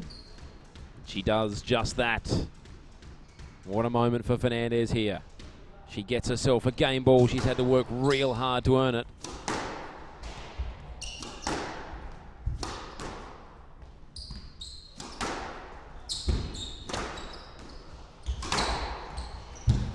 Safri comes right back with a bit of class of her own. 11-9.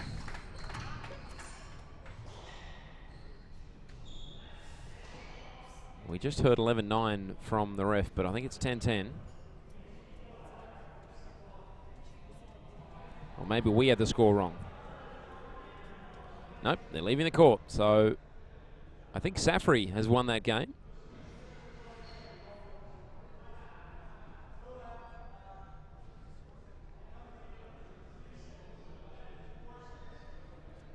All right, so update from the scorer's box. 11-9. Dion Safri goes up 2 games to love.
So Dion Safri races out to a 2 game to love lead. Level. We're about to start game number 3. 11-8, 11-9, Safri. The girls just get a bit of heat into that ball before we start. Important to get the ball nice and warmed up. It behaves differently, they tell me, from a ball that's cold. These are the things I've had to learn. 3rd game, level. Since becoming a squash commentator. All right, Safri from the right.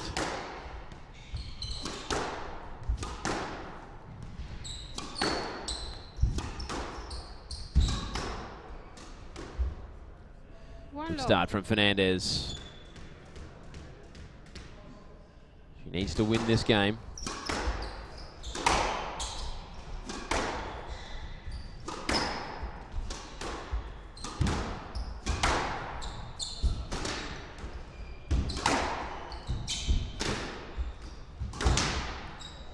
Oh, Safri looks right, goes left. Hand out, 1-all.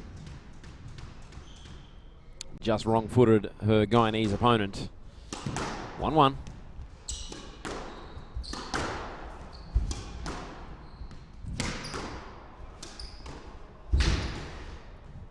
Safri again with some class. 2-1.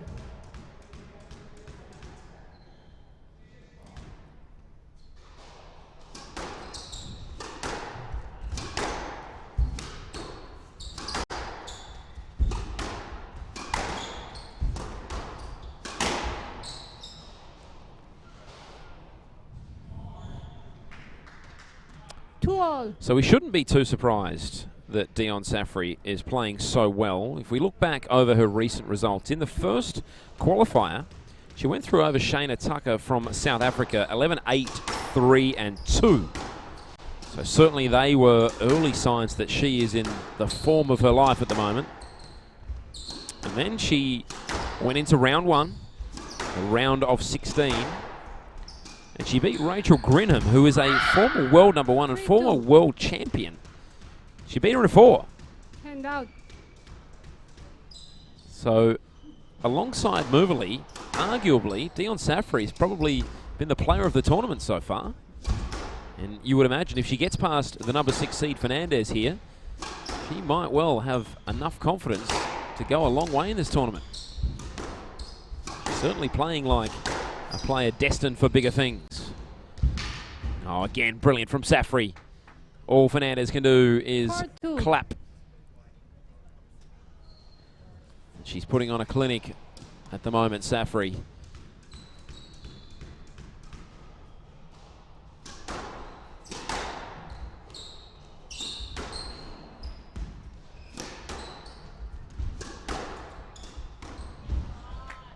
And Fernandez comes back with a nice drop shot. 3-4. Let's take a look. Expertly done.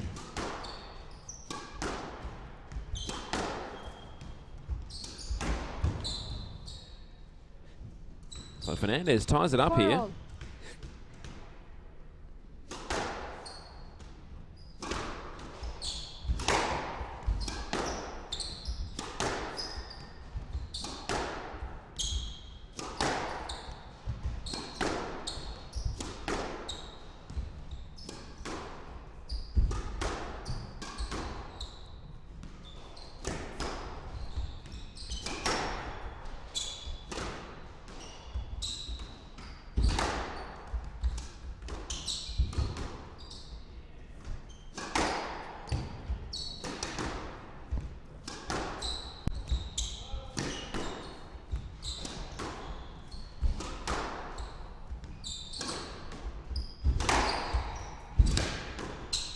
Good get from Safri. She had to stretch onto the backhand. Both girls going up and down that left wall. Safri again stretching. She's just chasing down everything. Fernandez is forced to take a big risk. Hand out, 5-4. And that just goes to show a player of Safri's athleticism continues to chase the balls down, get it back in play. Continually forcing Fernandez to play an extra shot. In the end, she came unstuck. Safri took the point.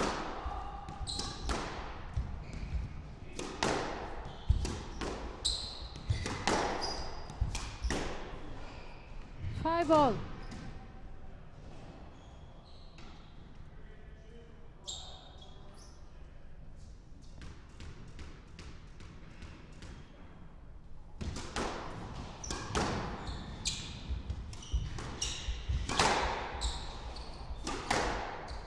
Hope you're enjoying this SquashStream.tv broadcast at home. Don't forget, tweet out that website. Tell your friends and family about it. Maybe stick it on Facebook or send it out in a group message on WhatsApp. Don't go away if you're enjoying this match. We have another treat for you coming up afterwards. Selma Hani Ibrahim, the number 5 seed, takes on the number 2 seed, Deepika Pilakal. That's an all-star clash, that one. And that one's up next on squashstream.tv. An Egyptian versus an Indian. Both high-quality players. At the moment, Wales versus Guyana. Safri versus Fernandez. And Fernandez taking the lead in game 3. 6-5. 6-5. There will be one more match after the Ibrahim Palikal match this evening. It will be Olivia Blatchford, the number 8 seed from the US, taking on Victoria Lust from England. So 2 more matches to come after this, folks. Veritable feast of squash for your viewing senses.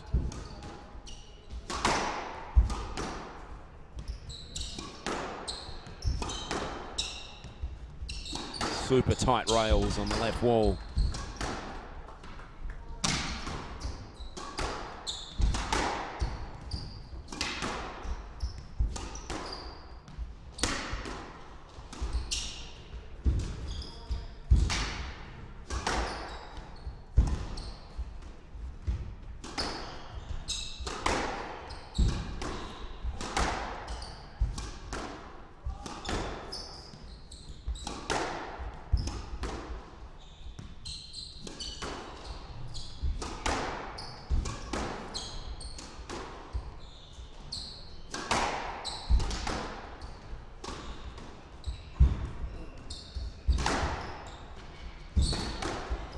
Oh, what a shot from Fernandez, but Safri got it back. And in the end, Fernandez put it away, but it was the shot prior that set up the winner. 7-5. We need to see that again. Right side. That's one of the hot shots of the tournament so far.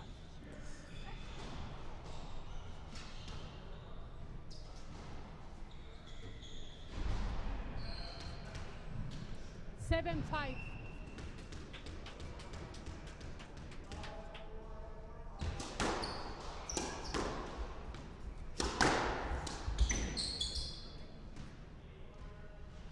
8-5.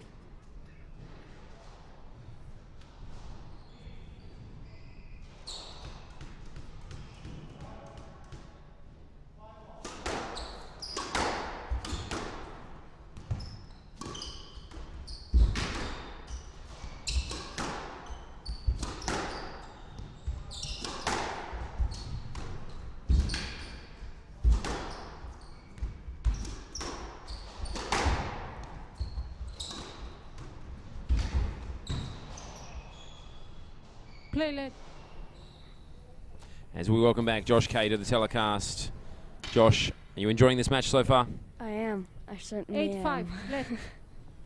Yeah, 2 high-quality players, no doubt, Fernandez and Safri. Safri taking the first 2 games. Fernandez, she's found some form here and she's finding her best squash at a time when she desperately needs it. Wow, that was 6-8. a very nice shot. Cross-court Nick right off the serve. Yeah, I was a little blindsided. I Me think by surprise. the ball was 9-6. behind the player on the replay, but I'll take your word for it, Josh. 9-6 now, Fernandez.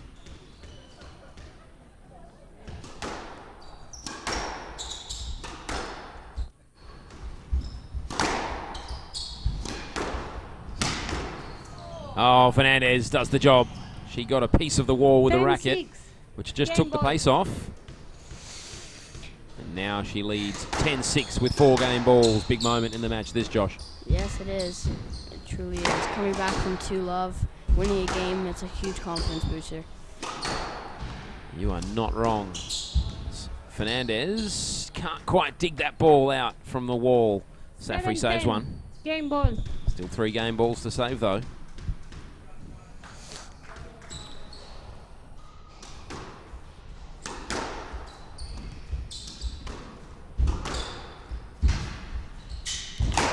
This should be... I'm not sure what happened there. Fernandez Looked like she'd won the point. Safri just laconically knocked it back. I think she might have even hit a winner. Look at that. 7-10. I think they're going to play a let. Yeah. Looks like they're going to play a lot. Josh, explain to me. I have no idea what just happened. A bit of confusion on the court. Obviously, Nicolette thought it was down and stopped playing. Okay. But Dion thought it was. She thought it was good. It's So a good they're thing gonna you're here, play Josh. that. I had no idea what was happening. That's why we bring in the experts, folks. And that's Very it. nice shot.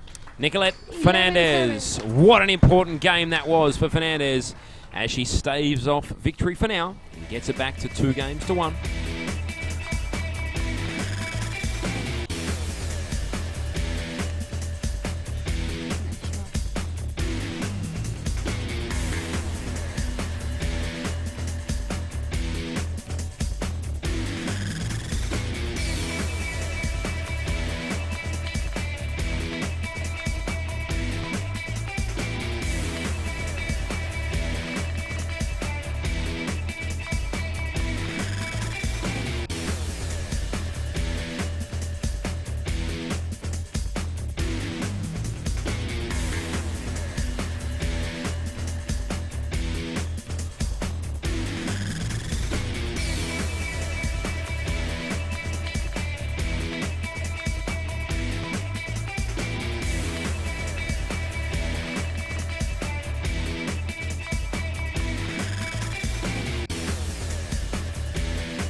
You're watching SquashStream.tv. It's the 2016 Slate Music and Roundtable Capital Partners Granite Open.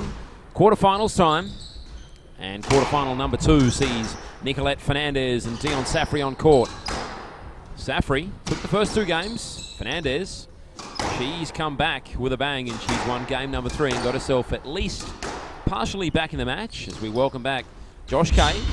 And you must have been impressed with the ability of Fernandez to come back as we just see her go down a little heavily. I'll come back to you in a moment, Josh. Let's take another look at this. Just lost her footing. Hope she didn't hit her head on the wall. What was your take on that, Josh? Looks like she just slipped on a little thing on her shoe. It's like she slipped and landed on her leg. Yeah, all of her weight went on her right leg, I would say. She's clearly a little shaken up.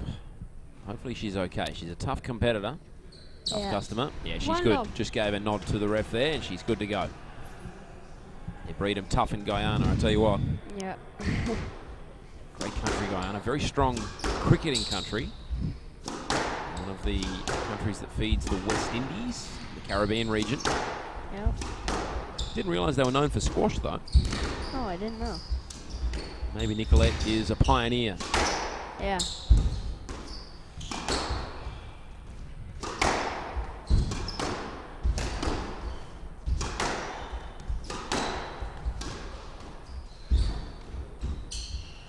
Play let.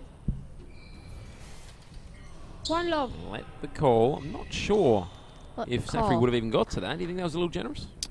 I think it was for sure a little bit generous. I don't even think there was any interference in there. That's what I thought. No interference that Nicolette tried to get away from the ball. Dion Safri just being a little bit too lazy to get to the ball. You heard it here first, folks. I think you're right. As we get back underway, Safri up by 1.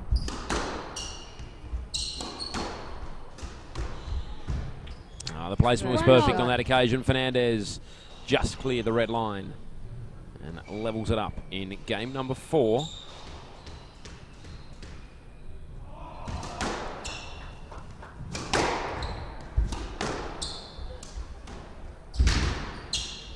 Great stretch, kept it alive, and now she's back in the point. Safri with the defensive lob over the back. And now she attacks. And again, Fernandez went down heavily. Let's have another look. 1-0. So let was the call in the end.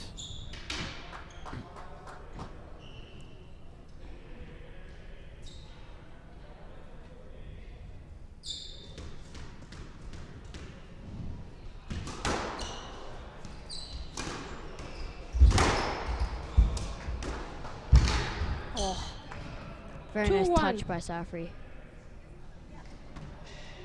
That's one of the things that she does incredible, her touch. Just make whatever shot she wants from any part of the court. And she certainly made that one look easy. It wasn't an easy shot by any stretch. She made it look easy, and that's what the good players do. That's what you got to do to win points at the pro level. Play lead. So let the call. 2-1.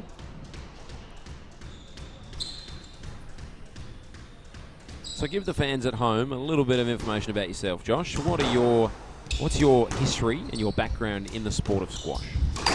Squash. So I started playing about 6 years ago. Okay. First picked up squash racket 6 years ago. I've been playing tournaments for the last, I would say, 3 seasons. Brilliant. I play in the U13 division, so that's 12-year-olds and 11-year-olds. I just got out of the U.S. Open. I was just recently playing the U.S. Open in Connecticut. Wow, that's a big tournament. Very big tournament. And also just came out of the Canadian Junior Open at 3-2 in Niagara Falls at White Oaks Resort. My brother currently plays, Jackson K. He plays also. He's 16. Plays in the U17 division.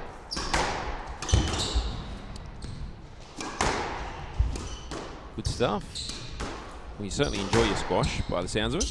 Really enjoy squash. Are you hoping to be a professional player one day, or would you maybe prefer to go into the broadcast side of things? Stroke. Feeling going to the commentator side. All right. It's just, I don't know, it's been the last year and a half that I've been interested in doing this kind of stuff. I've done many tournaments now. Like, not many, but I've done about like 5, maybe. Brilliant. 5 pro tournaments. Well, you've come to the right place.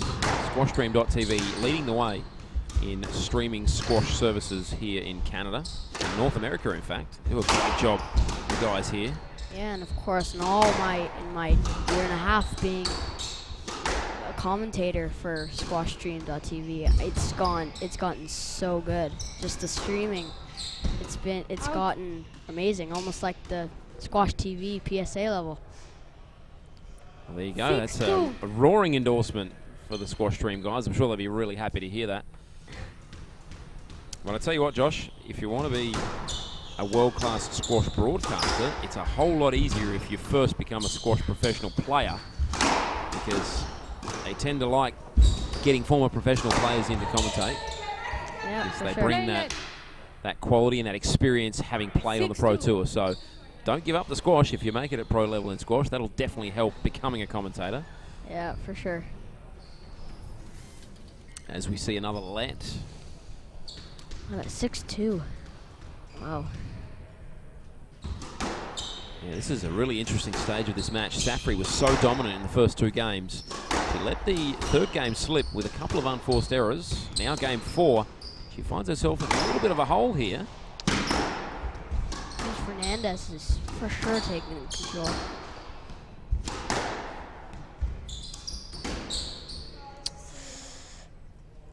Just missed again. 7-2. So Fernandez is doing a great job here. She's won 18 points of the last 31. So right as I said that, she lost a point. Commentator's curse. 3-7. Of course. Like Gee, every what a time. shot that was from Safri. Yeah, once again, the touch that Safri has, it's amazing.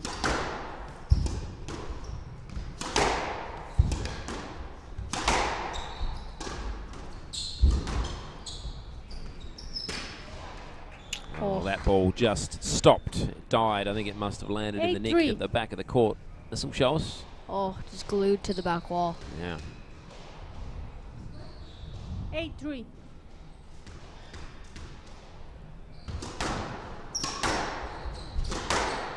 So we could potentially be looking at our second 5-game match in a row here. Yep. That's what we expect when we get to quarterfinal and certainly semi-final level. The girls start becoming very evenly matched. They're all good players. All of them. Very hard to get to quarterfinal level of any PSA tournament unless you're at the top of your game. Both of these girls certainly could be considered just that. Oh, and Fernandez now just 2 points away from leveling the match. 9-3. 9-3.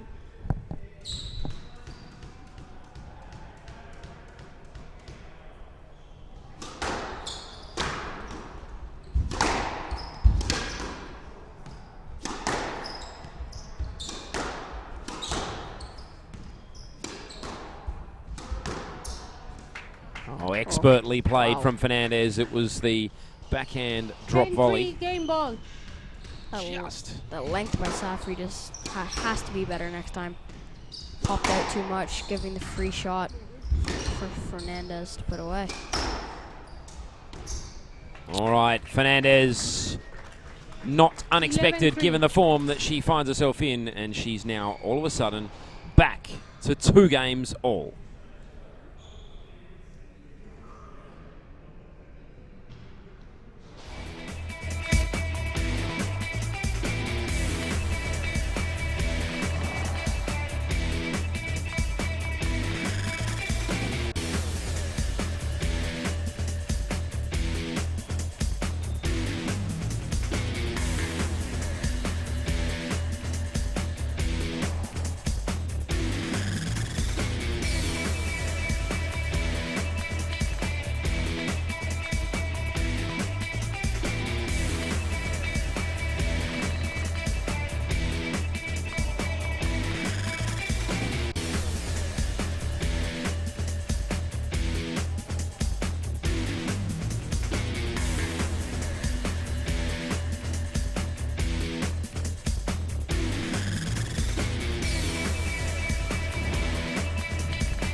Fifteen seconds.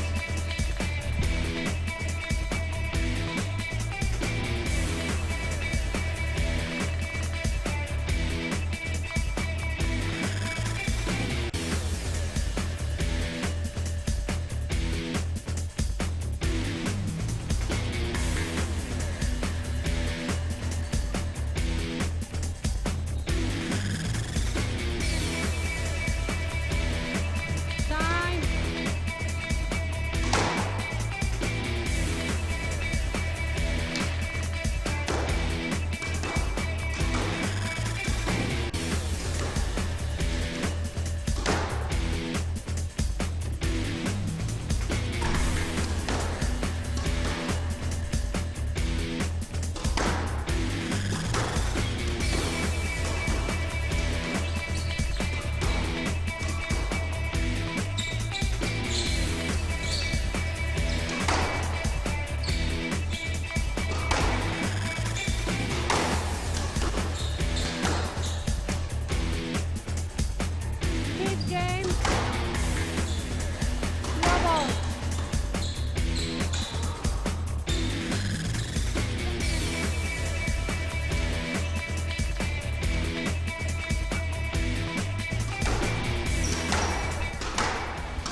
right, time for the decider. Game number 5.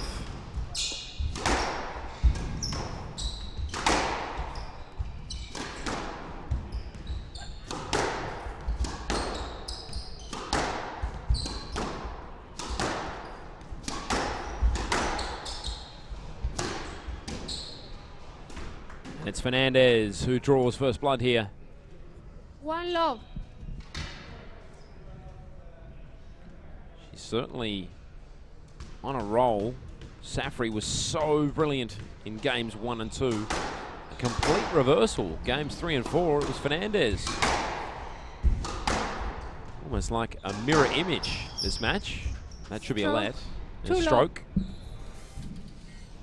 That's what I meant to say, stroke. 2-love.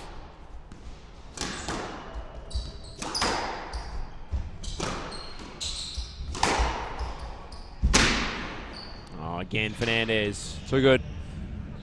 3-love.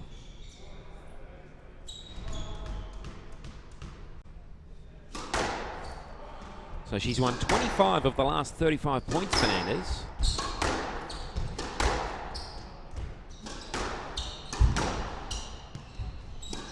And we can even break it down to 14 of the last 17. So she's really playing some outstanding squash here. Just sheer dominance. At the moment, Safri, she needs to do something to get herself back in the match here. You can see she's just getting a little frustrated now. 4-love. Right. She needs to rediscover that wonderful form that we saw in games 1 and 2.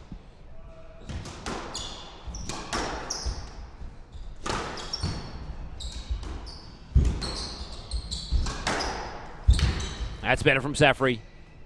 On the attack now with a winner, cross court. 1-4.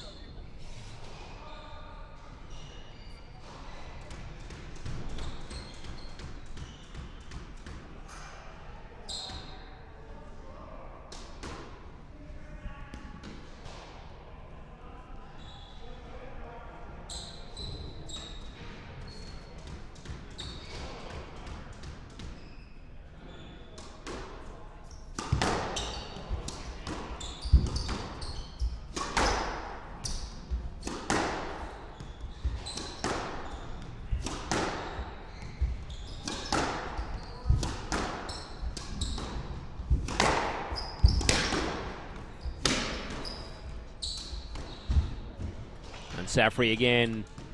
She needs more of that. 2-4. Gets it back to 2-4.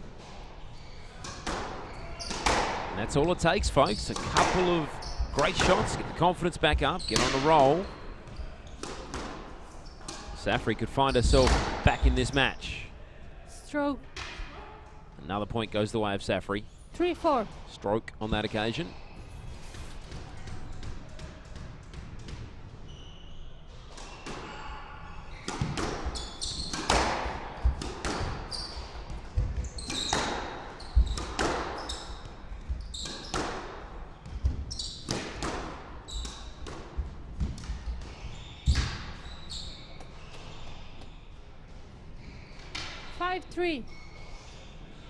So Fernandez made that shot. I wasn't sure if she made it, but she did. What a great play from the girl from Guyana. She will continue to serve here.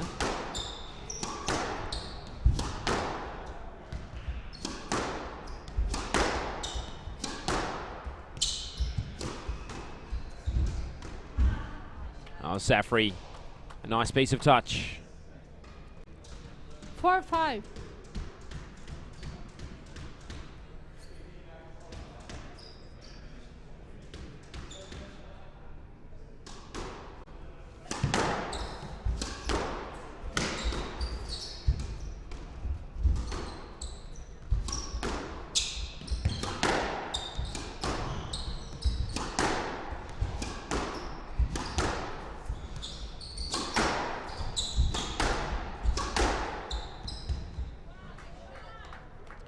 The crowd showing their appreciation for another wonderful piece of skill. As Safri brings it back to 5-all. Anyone's match now. Both girls have raised their level.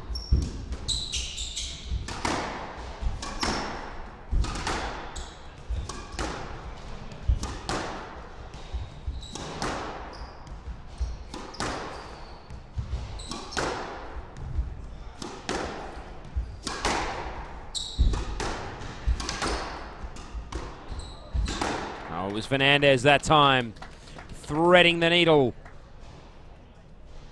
Hand out 6-5.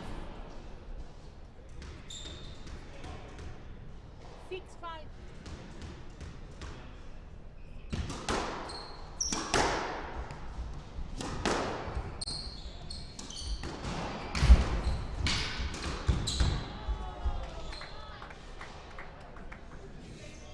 Six all.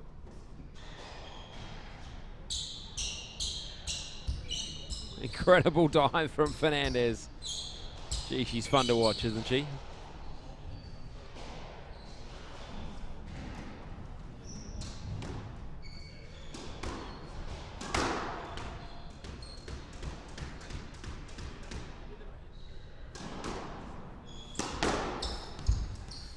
So great to have Slate Music on board once again this year as one of the major sponsors of this event. Gee, they do some great work. Certainly in the Canadian music scene. They actually support a lot of Canadian artists. Jalea, Jessica Mitchell, Theo Tams, Ascot Royals, Stacey Kay, Tommy Swick, Sam Drysdale, Washboard Union, Kira Isabella. A lot of wonderful rising Canadian stars, and Slate Music right behind them as they are squash. They do a great job supporting local artists. Got a great website too, award-winning website. Got a jukebox on there with the latest hits. And they support a lot of events around the place. 7 all. 7 all. One of Canada's institutions, a wonderful business. We thank them for their ongoing support. We get back to this deciding match, 7-7 in game 5. Stroke.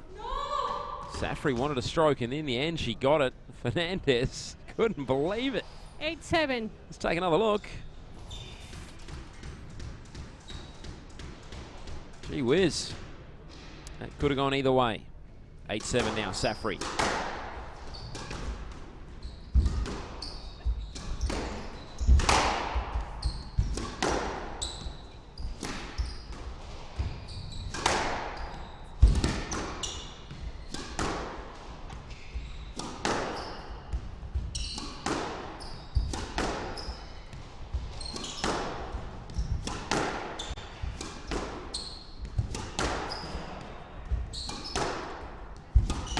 Now we shouldn't mention one major sponsor without mentioning the other. So Slate Music 1, Roundtable Capital Partners. They're a trusted independent advisor to high net worth families foundation and institutions all over Canada. And they work closely with clients to grow and preserve their wealth, priding themselves on people, processes and performance. So if you'd like a highly trusted independent advisor for your wealth, get hold of Roundtable Capital Partners Incorporated. Another great dive from Fernandez. She keeps the point alive, but only momentarily. As Safri finishes it in style. She's now clear by 2. 9-7. And I don't think she's ever had an easier put away than that, as Fernandez was laid out on the court. So one thing we love about Nicolette Fernandez, she throws everything on the line. She battles for every point. She never gives up on a ball. She chases them all down. And even if it means she has to throw herself into the wall, she puts it all on the line for the cause. At the moment, Dion Safri with the advantage. She's up by 2. Huge moment of the match, this point. Will Safri find herself with a couple of game balls, or will Fernandez get herself close to Safri's 9? She should put this away. In the end, she found Safri. And now, another opportunity to put it away. Safri scrambling to keep the point alive.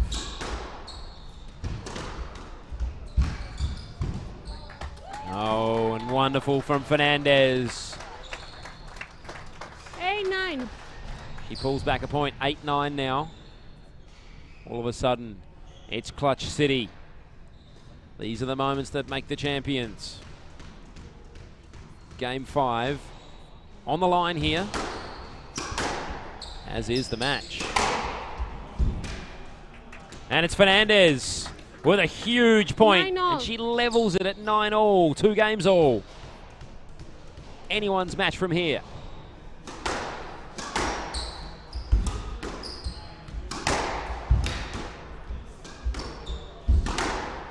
This is where mental strength comes into it. The ability to overcome those doubts in the mind. And stand tall and win it. Waiting for the call. Stroke. The call is a stroke. Stroke. 10-9. Match ball. What a big call that hands Nicolette Fernandez a match ball. Neither of these girls, you feel, deserves to lose this match. 10-9. Match ball. They've both played a magic game, a magic match. They put on a show for the fans here.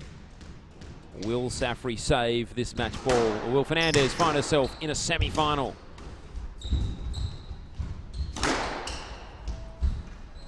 It's Fernandez. She takes it in 5. 8-11, 9-11, 11-7, 11-3, 11-9 in what was a pulsating affair between 2 world-class players. In the end, Nicolette Fernandez finds herself in a semi-final. We'll be back soon, folks, for our next match. Don't go away.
Ladies and gentlemen, that is 2 5-gamers, and that's only halfway through the night. Next up, we have the world number 17, who won a 3-1 match last night. She's the first Indian to break into the top 10 in the world, and last year she was the Granite Open finalist. Ladies and gentlemen, Deepika Palkal.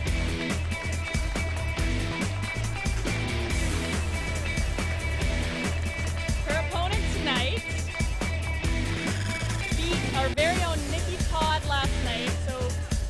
probably going to cheer for her because of that, except for Nikki. She made the semis of the World Juniors in 2015 and was part of the winning team there. She's 19 years old and number 27 in the world at her first Granite Open. Representing Egypt, Salma Haiti Ibrahim.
We hope you're enjoying our broadcast of the 2016 Slate Music and Round Capital Partners Granite Open live here from the Granite Club in Toronto, Ontario, Canada.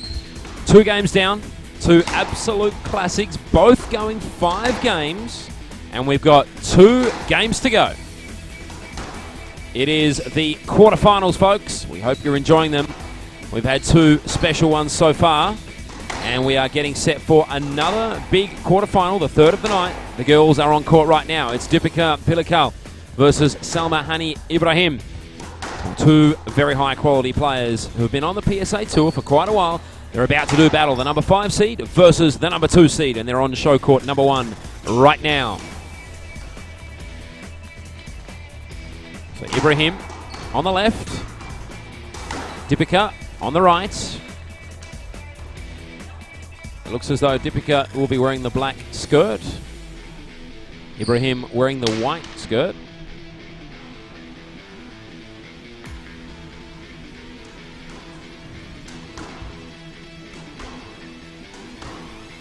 Not far away from a start here.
All right, we are ready to rock. Deepika versus Ibrahim, the number 5 seed versus the number 2 seed.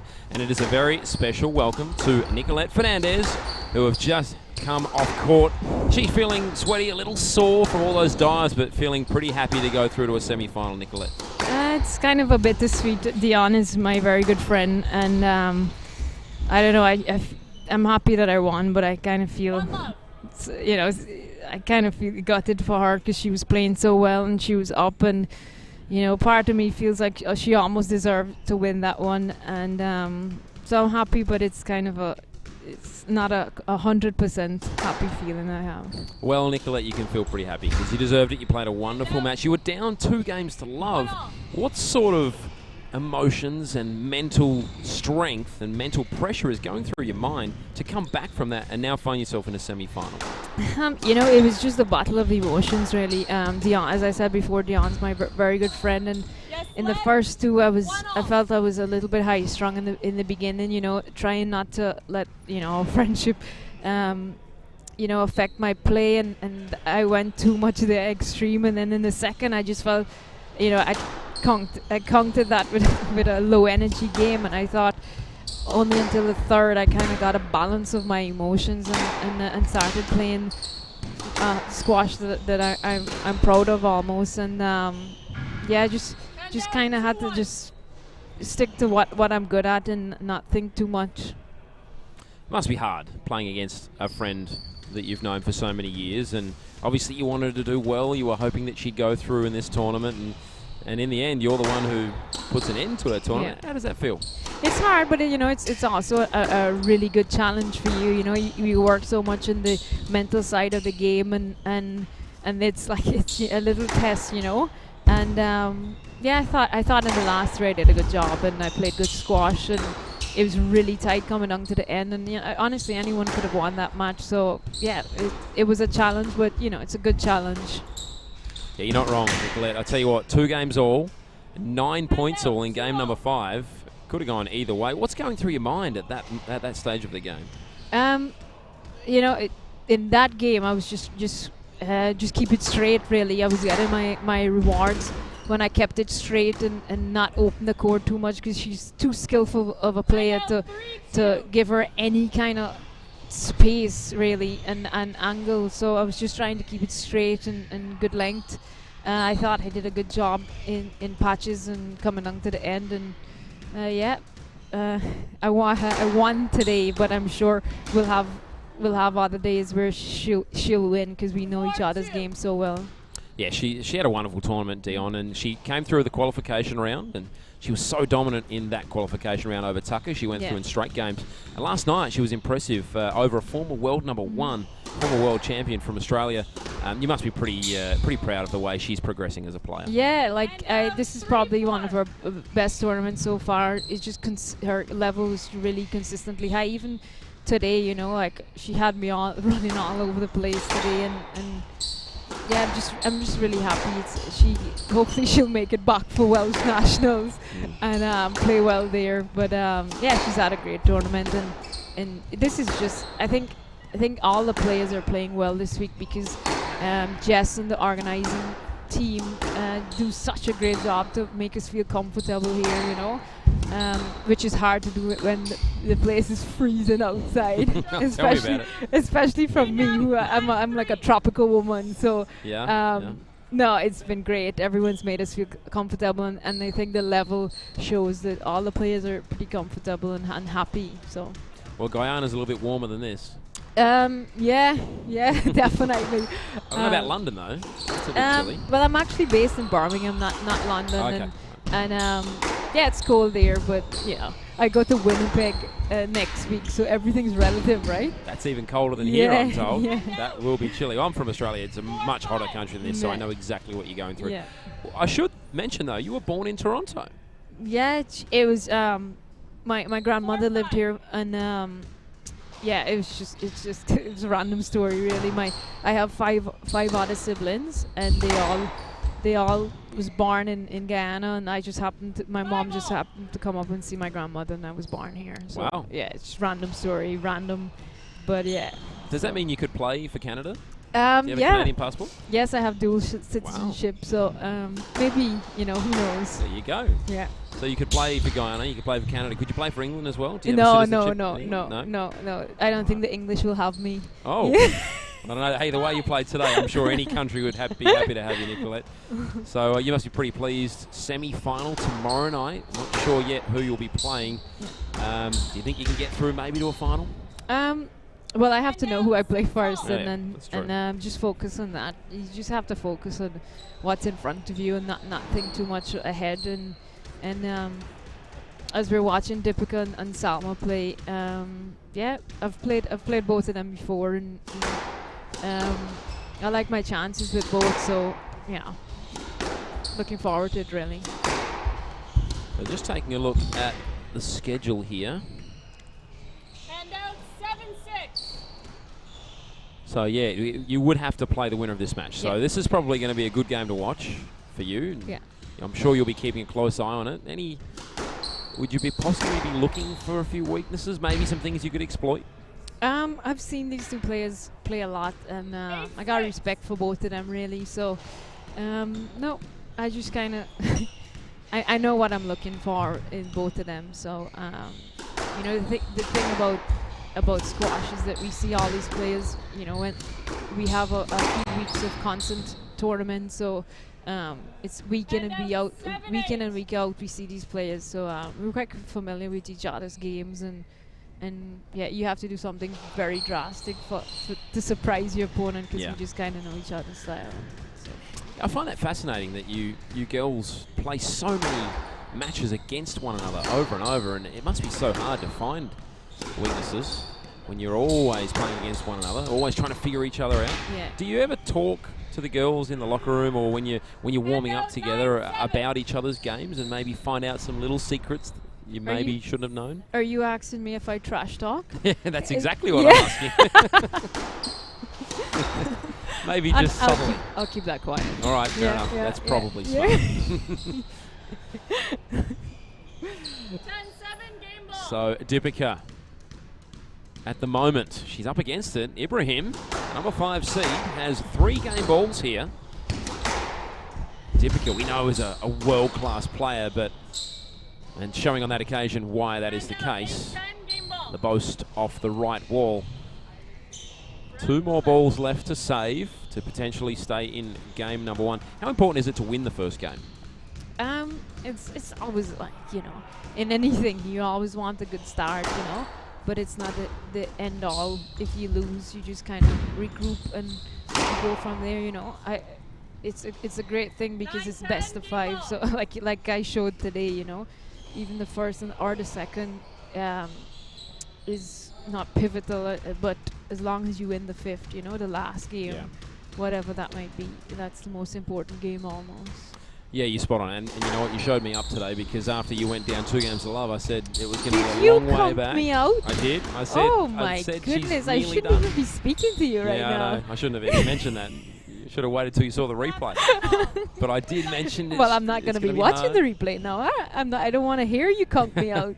Well, maybe just start it from game 3. Okay, yeah. Then we'll be good. That's a good plan. Yeah, that's a good idea. And definitely worth watching the replay, because your last 3 games were superb. And the game from start to finish was really entertaining, just like the first quarterfinal tonight. Both games have been wonderful. This one also looks to be shaping up to be a great contest. 2 high-quality players locked 10-10. 11-10 game ball. Make that now 11-10. And the first game ball to Deepika. And what you were just saying, you just never know. You're never out of a game or out of a match. Certainly, Deepika was down 2, maybe even 3 game balls. All of a sudden, now she has a game ball. Yeah. Have you played against Deepika much? Last time I played her, I think it was about 2.5 years ago. Wow. It was a brutal 5-setter, so yeah. Salma, I think it's been a similar time I've played her. So both girls have had a nice rest from playing them. So yeah, well, that'll be interesting. Yeah, you'll certainly have to play one of them. Yeah. And how are you gonna conk me out this time? Nope. Oh, that's a good answer. I'm well and truly on the Fernandez bandwagon at the moment. After coming back from 2 games down, I think I will never count against you again. Good. Nicolette. Proving yourself worthy. The Granite Club, you must be enjoying the facility. Gee, it's not a bad club, is it? No, it's not. I'm happy that we don't have to play in all whites. Yeah, well, the way you dive around. Yeah, and the sweat is not good. All right, Nicolette, wonderful. Thank you for joining us. Good luck in your final, and whoever you play, and we look forward to commentating you again next time. Thank you. It's been a pleasure, Josh. No worries. We'll be back soon, folks. Great job.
Welcome back. We are set for game number 2. Deepika taking the first game, 12-10.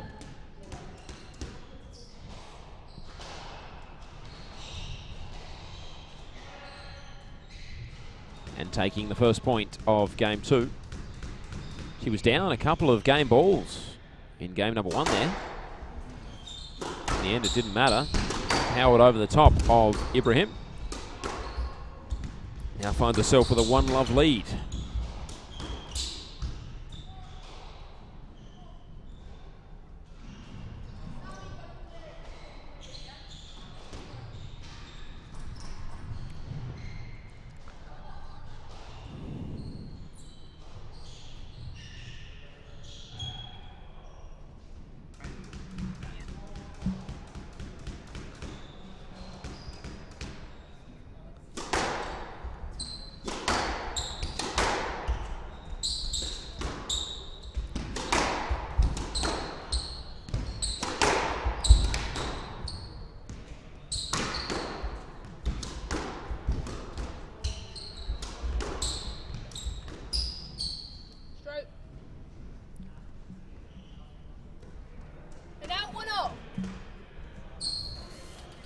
So stroke the call in the end, 1-all. That point going the way of Ibrahim.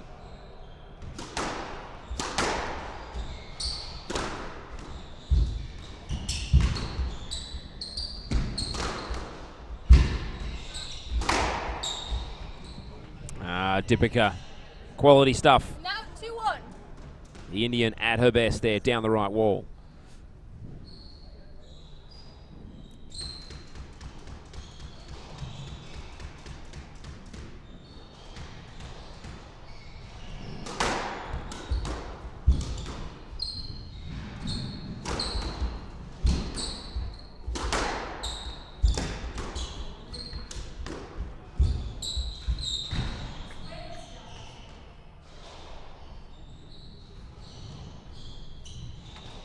I think she just got the racket under that, but didn't quite make it. So Ibrahim, I believe, won the point. We're just waiting for confirmation from the ref here. Looks as though we might have a let. I could see it. I could see it. Because it basted in the way. This is the one. We're not sure if it bounced twice or not. I don't think it even went in court anyway. I think it just landed below the red line. It did. It was down. But in the end, Deepika, I think, got away with one there because they replayed the point. So might have got a little lucky. So 3-1. In the end, Deepika won the point anyway. Maybe she should have lost it. Ibrahim unable to get hold of that ball and get it back in play. So 4-1, Deepika. Ever since she was down 3 game balls at the start of game number 1, she's won 9 of the last 10 points since then. So she's really found another gear.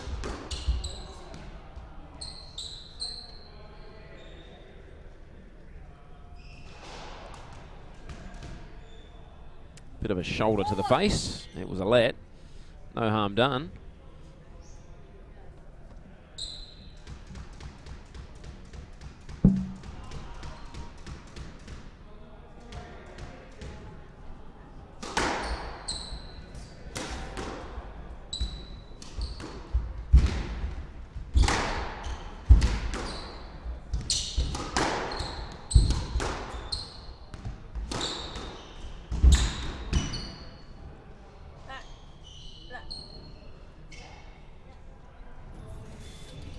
Waiting on the call. It was a let in the end. So we'll replay that one as well.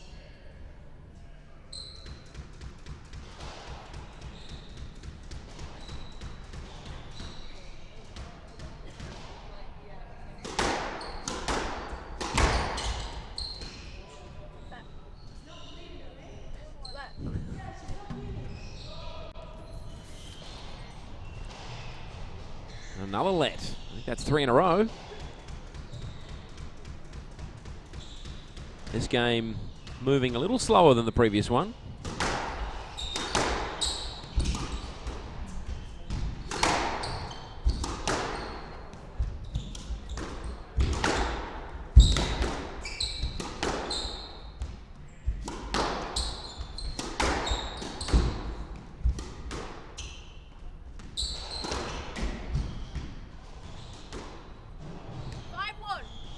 Another point to Dipika. She's continuing on her merry way.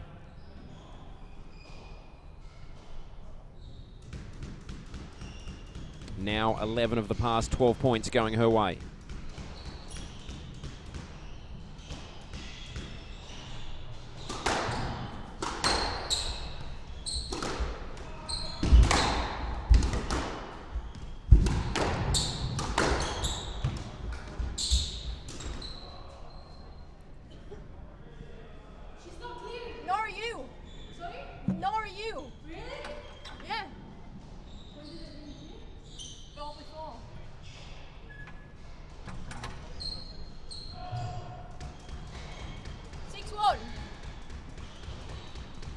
Another point to Dipika.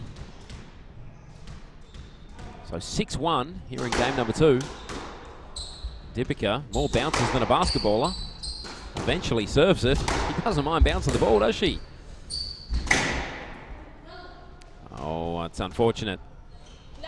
Just missed. Ibrahim gets an important point.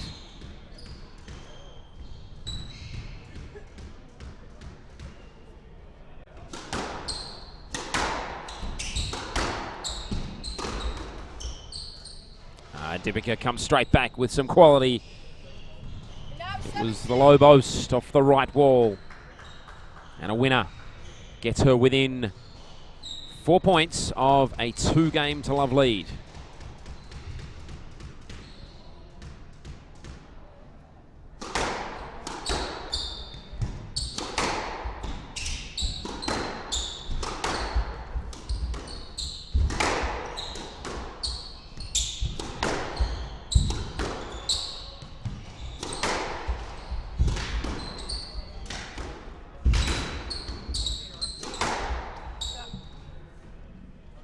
Another point for Dipika.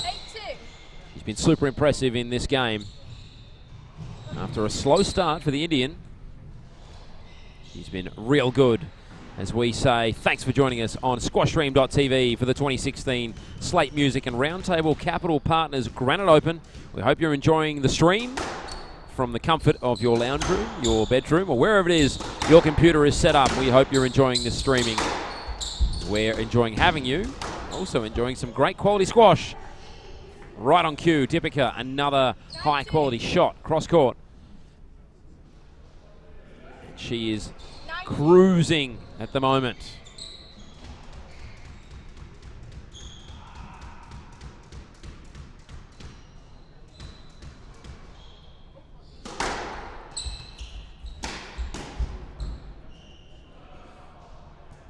And that unforced error gives 8 game balls to Dipika.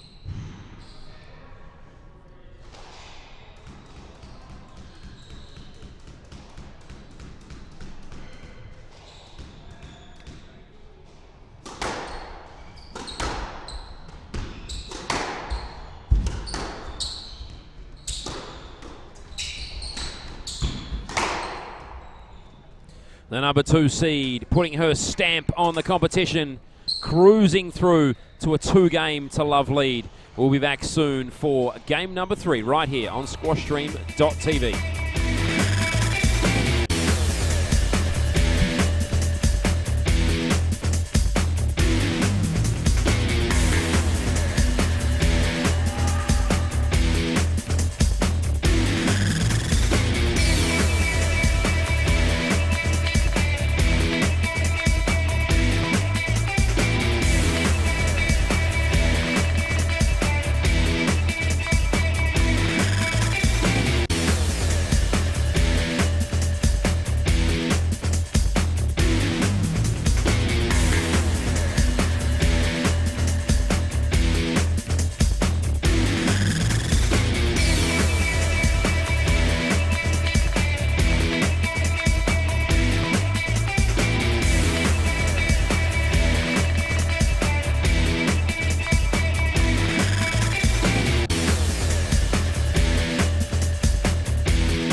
welcome back. It's time for game number 3. Deepika well and truly in control now after battling her way through game number 1. She cruised through game number 2, 11-2. She now finds herself with a golden opportunity to book a place in the semi-final against Fernandez, who we saw go through in the previous match. Although Ibrahim, not done yet. She's got plenty of quality. She's certainly up against it, but if she can rediscover the form that saw her get 3 game balls in the first game, she might be able to make more of a match of this. And I believe that's a winner. That will help. That's what we call centimetre perfect.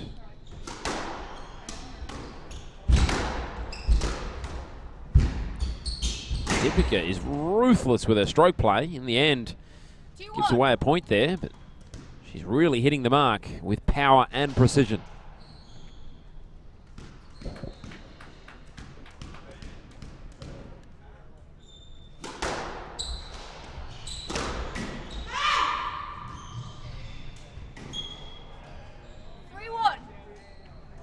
Three 3-1 Ibrahim now.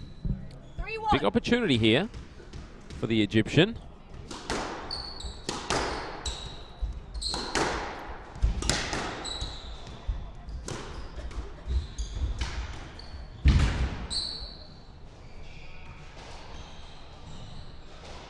Now 2-3.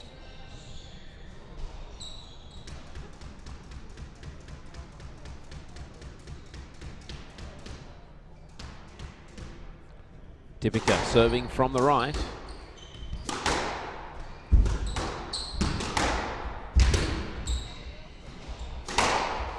This should be an easy put away, and it is. And the ball sits up for Deepika. She rarely misses out, finding the mark again on that occasion.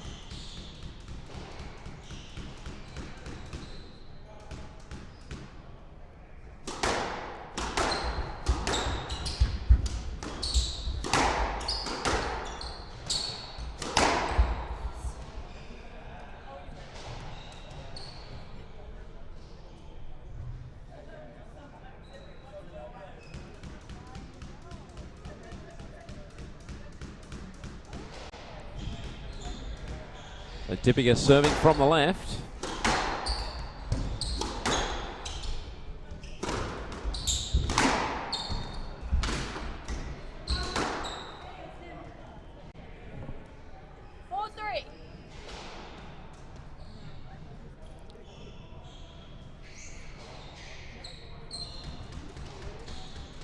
Four 3 now, Deepika.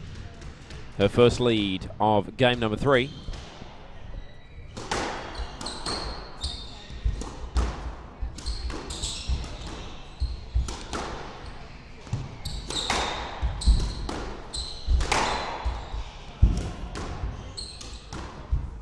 Oh, she's got the ball on a string at the moment. Not even a smile. And she just walks back as if to say, I told you so. It's all too easy. 5-3 now.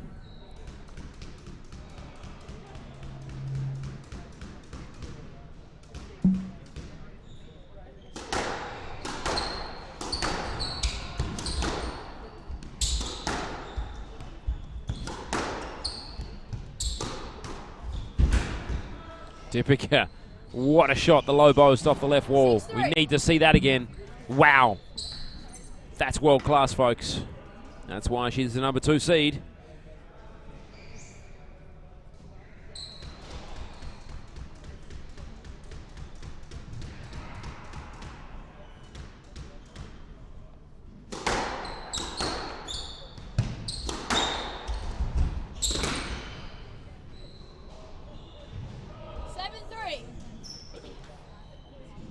And she's just cruising at the moment.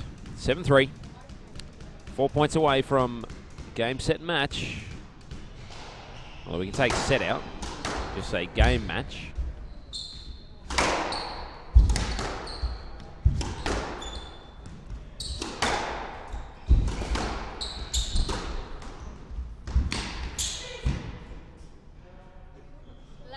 waiting for the call. The call is let.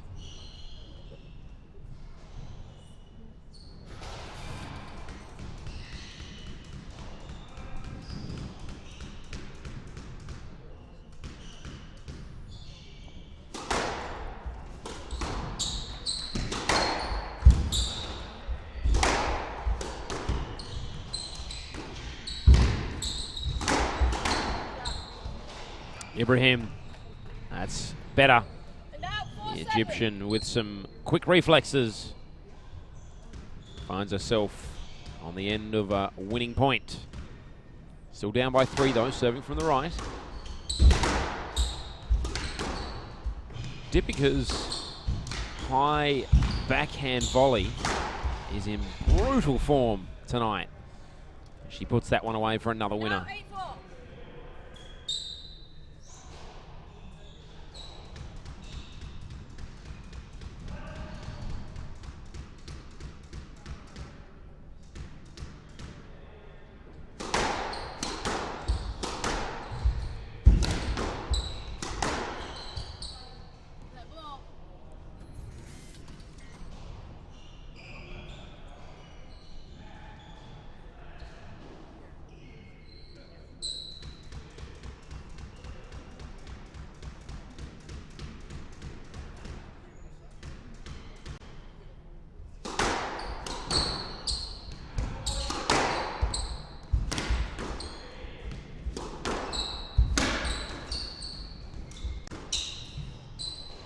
Dipika again.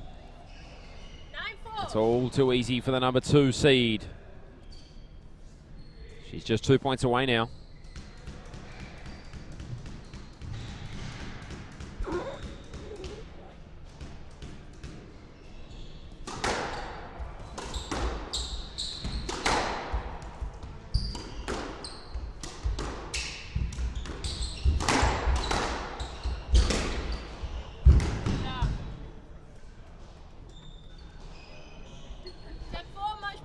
Dipika now finds herself with 6 match balls.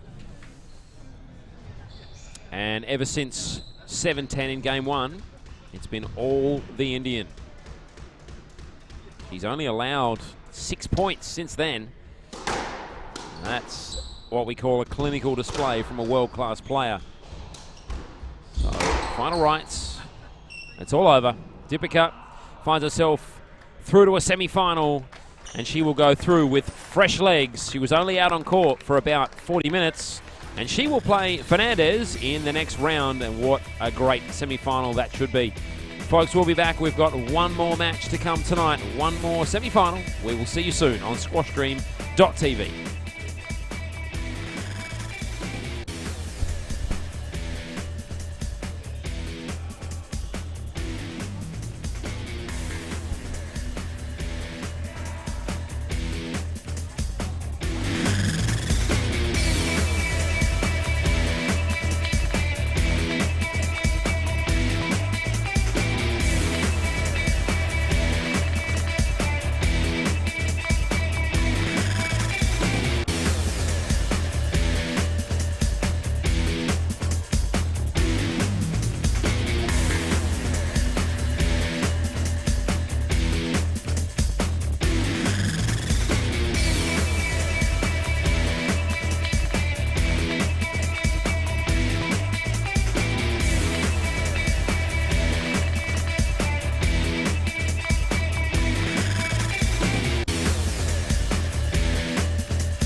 been Slate Music and Roundtable Capital Partners Granite Open live from the Granite Club here in Toronto, Ontario.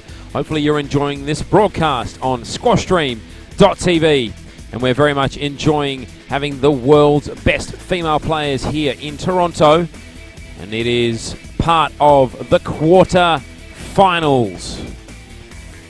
And we have two girls already out on court, our final match of the night. And it's Olivia Blatchford from the US versus Victoria Lust from the United Kingdom, from England. And we're very much looking forward to bringing you action from show court number 1 as the girls get ready to head out, put on a show for us. So far, we've had 3 interesting matches. The first match went 5 games. The second match also went 5 games. The last one we saw, Deepika, she's through to a semi-final. She was through in straight games over Ibrahim. And now one more match to go tonight, folks. And we will be bringing you all the pictures live from right here at the Granite Club in Toronto, Ontario. Not long to go now as the girls going through their final warm-ups, getting themselves set to do battle. Of course, one thing we should remind you, a spot in the semi-finals is up for grabs.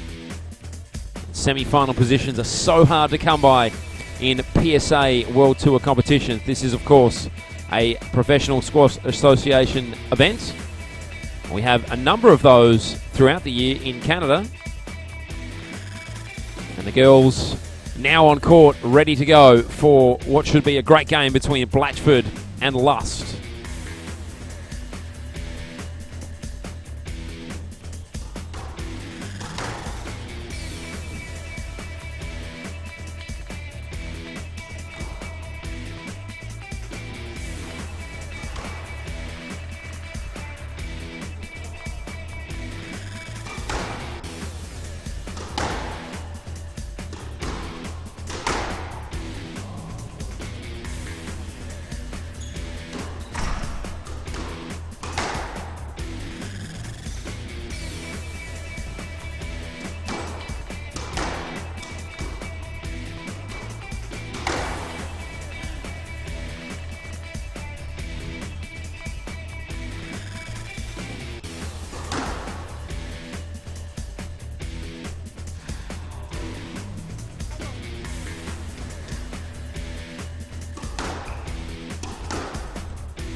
All right, welcome back, folks. It is time for the clash between Victoria Lust and Olivia Blatchford.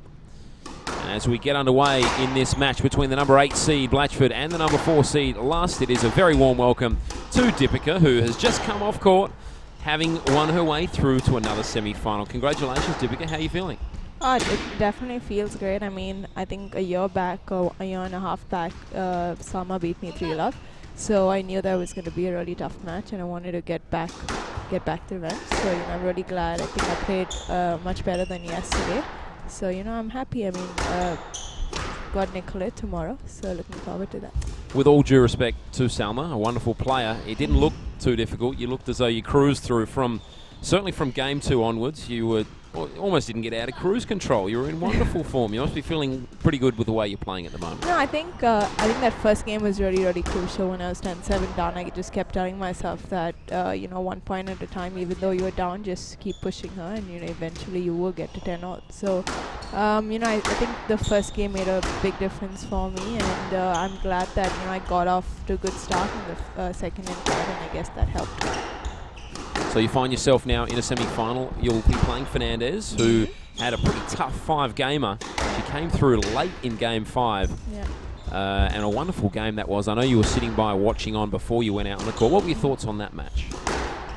See, I think I've played Nicolette quite a few times, and I think we've always had 5-setters. So she's a really talented player on court. She never leaves any ball. She's always on the ball. So looking forward to tomorrow. I think I should thank Dion for taking it to 5 and getting Nicolette retired. But I mean, I'm happy that I got off in 3. It could have been really, really long and tight with Salma, so that helped. And looking forward to tomorrow.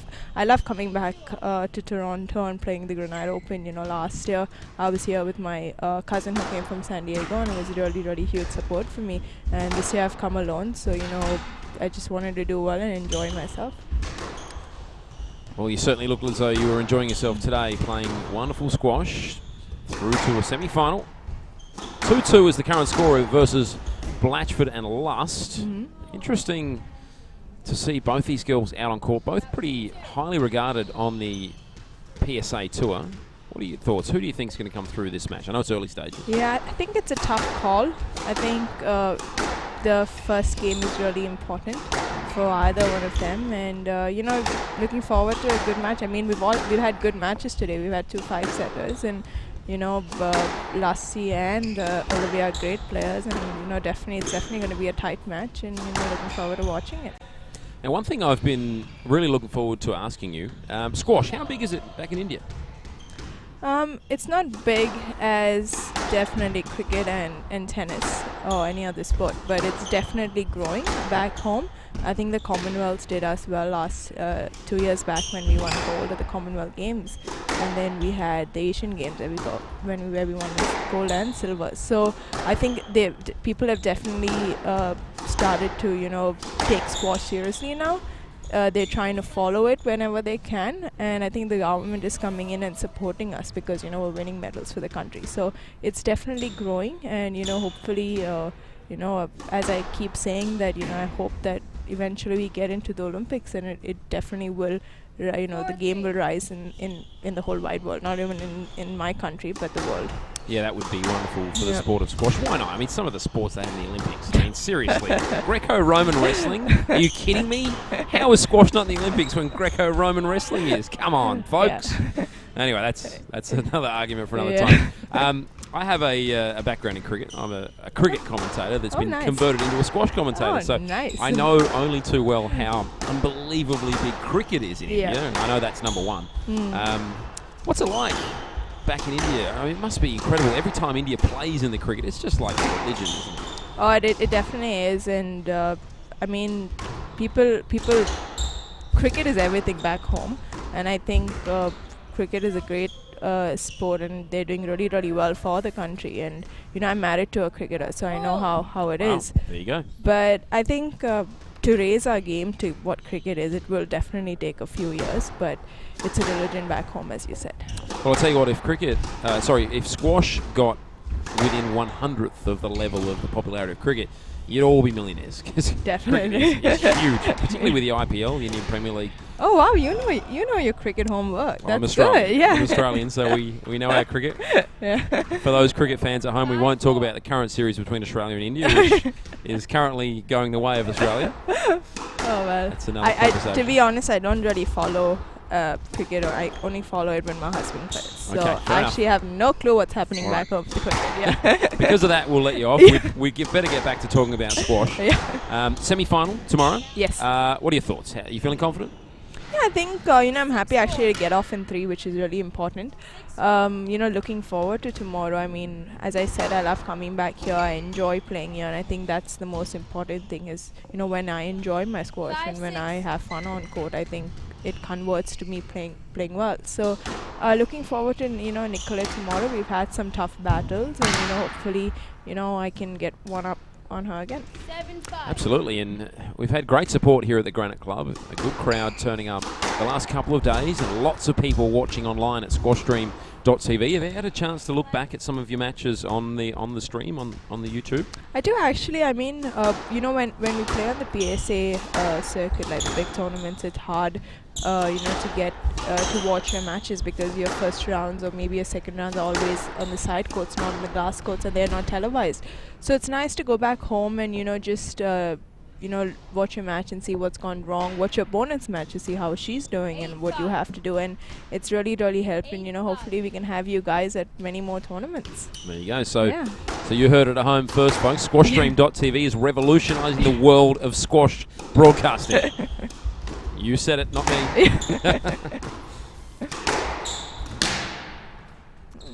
So an interesting game going on at the moment between Lust and Blatchford. Have you played much against either of these two players? I've not played Lassie many times, but I've played Olivia a lot. We were in the juniors together like quite a few times, and I think we played each other at the world team events and stuff. So she's come through. She's improved really thing, and she's this match is definitely going to be a tough one. Well, the winner of this match will play Fiona Moverley, who is in wonderful form. She knocked out the number 1 seed yesterday, Jenny Duncalf, and she's been super impressive. Have you seen much of her play? I've actually, I have been. She used to play on the circuit, and I think she took a break, or she went to college or university, and now she's come back. So I've actually only seen her play at this tournament, to be honest. Before, like when she was playing, I was just starting off on the PSA tour, so I didn't really see her much. But she definitely played really well yesterday to beat Jenny, and she played. Today it was a tough game with Sam, and she came through. So she's having a fantastic tournament, and I guess that's what women's squash is all about now. You never know who's going to win. Anyone can win on a given day, and that's what makes women's squash so exciting. And we're in a new era where anything can happen on any day, and all from the first rounds, all the matches are really hard. So we're definitely growing as a sport, and that's a good sign. Yeah, that's the one thing I've really loved about the action this week is we've had qualifiers come through and beat seeded players. And lower seeded players have beaten extremely high seeded players. The top seed is out. And certainly we saw in the match earlier on, Dion went all the way through to a quarterfinal and could very easily have gone through another level. She got so close. So it's a great adversity. It's been fantastic, and I think the women's squash has really grown over the years, and it's the level has definitely gone up in a few notches, and it's great for women's squash. It's we're in the right direction to making the game really good, and we're really glad that we all put in that much of an effort to make women's squash grow in the world. So no doubt Deepika will have a real advantage in tomorrow's game. You're only on court for, I think it was about 35 minutes in the end, nearly 40 minutes. Oh, wow. Okay. And the rest it of felt the... longer. Yeah. Well, the first game went the journey. That was 12-10, but the next 2 games you breezed through. The other game, your opponent, Nicolette Fernandez, was on court for 1.5 hours. Yeah. See, I think Dion and Nicolette trained together, and they're training partners, so I pretty much knew there was definitely going to be a long match because they know each other's game and they train together. So it was a really good match for the audience, and hopefully play Nicolette tomorrow. All right, well, absolute best of luck. We hope you have a wonderful game, and we're really glad you came to the tournament this week. Thank you. We're all enjoying watching you play. Best of luck, and we will see you after the break for the rest of this match.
game number 2. Victoria Lust from England takes the first game 11-8 over Olivia Blatchford. Both girls wearing black. Lust with the white skirt on. That's how we'll tell them apart. Lust a little taller as well than Blatchford.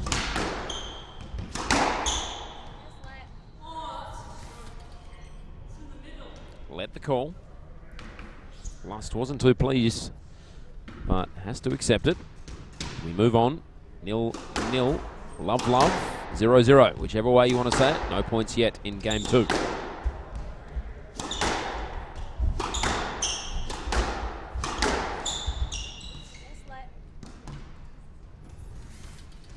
And another let.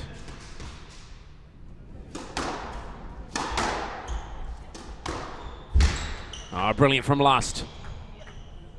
Wonderful touch. She hones in on the right spot.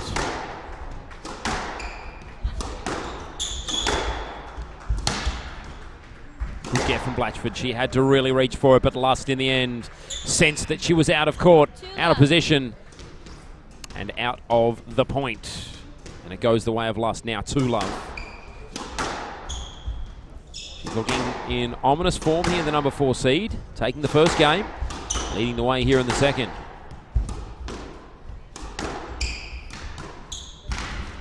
Great get from Lust. She really had to go hard. 1-2. Let's take a look at the stroke.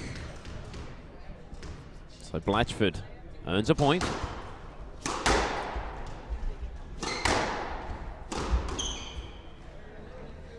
Lust again with some quality. It was the low boast.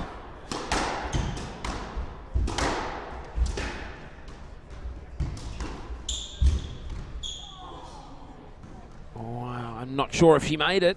Did she? 4-1. Let's take a look. She did. What a shot from Vicky Lust. Now 4-1. Knew it was going to be tight.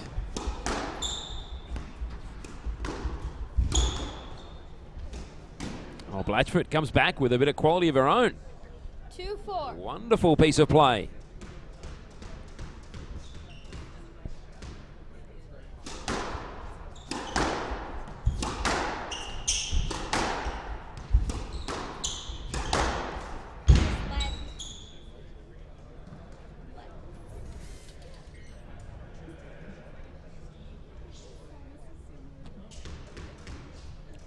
Blatchford serving from the right. The American trying to stay alive in the match as Victoria Lust 5-2. puts another point on the board. 5-2. 5-2 now to the girl from England.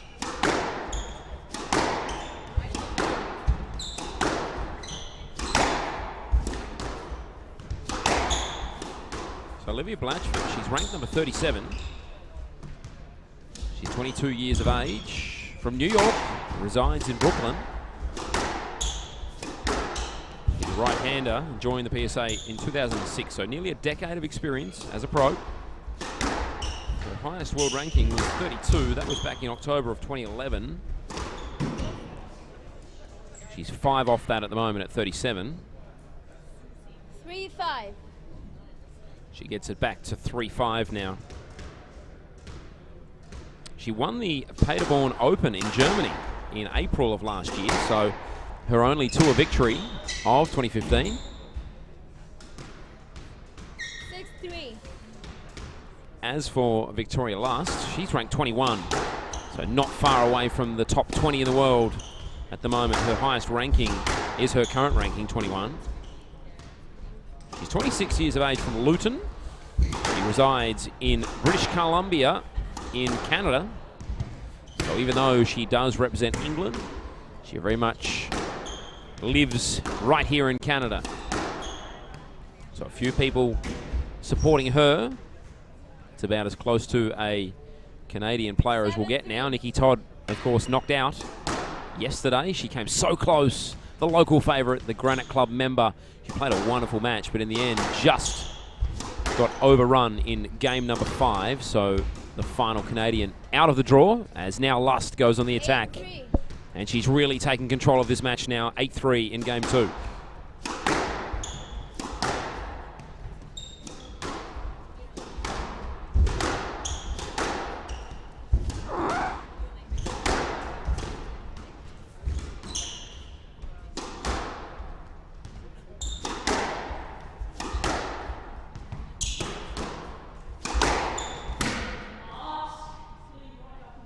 And Lust just couldn't dig that ball out from the wall. It was glued to the left wall. Look at that.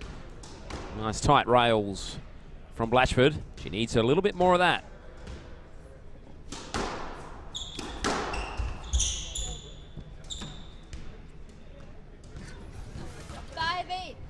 Stroke on that occasion. 5-8. Blatchford 2 points in a row. Needs a couple more. Doesn't want to go too love down here. We know that's a hole that's sometimes hard to dig yourself out of.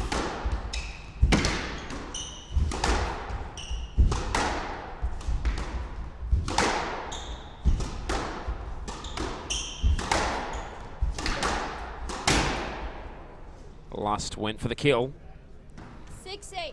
Couldn't quite pull it off. Right. 6-8. So Blatchford with 3 points in a row here. The American just hanging on. And you feel if she can win the next point or two, she'll get some confidence back, maybe get herself back in the match. Big moment this for the American.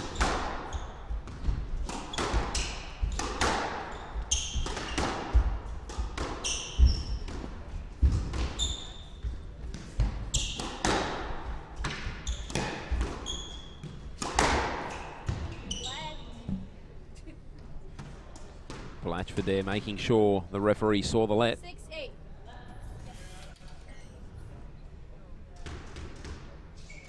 It was there.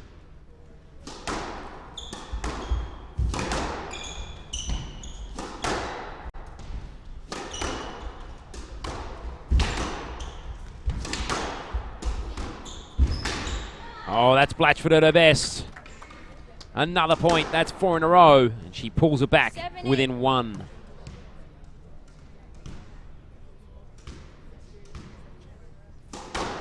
What a comeback this has been. She now finds herself just 1 point down. There's another let.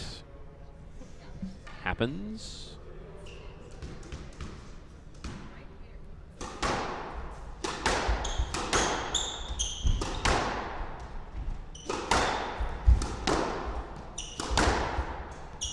Yes, let. Let. I think Victoria Lust is just appealing to the referee there, saying Blatchford was backing back intentionally. In the end, ref having none of it. Another let called.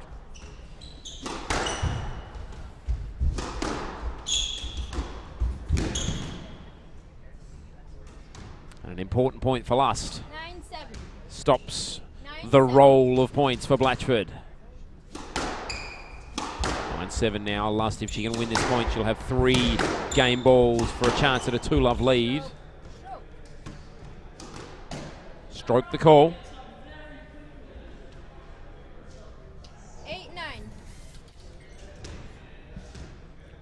Blatchford back within 1 once again. Big moment in the match this. And it was Lust who produced a wonderful shot down the left wall. And now 2 game balls for a chance at a 2-love lead.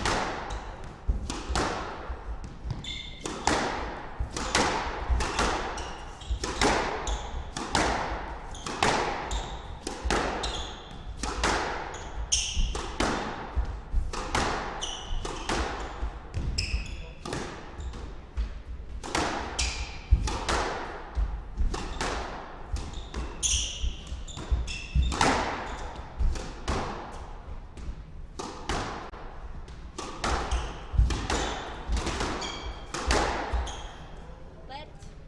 Yes, let.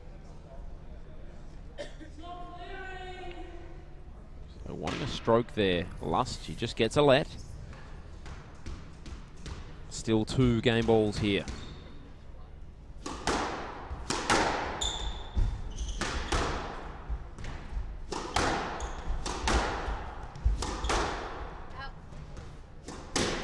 Ball out of play. And Victoria Lust doing the business, doing the job for England, and finds herself now up 2 games to love. We'll be back soon for game number 3.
All right, so Vicky Lust taking the first point of game number 3. She leads it 2 games to love.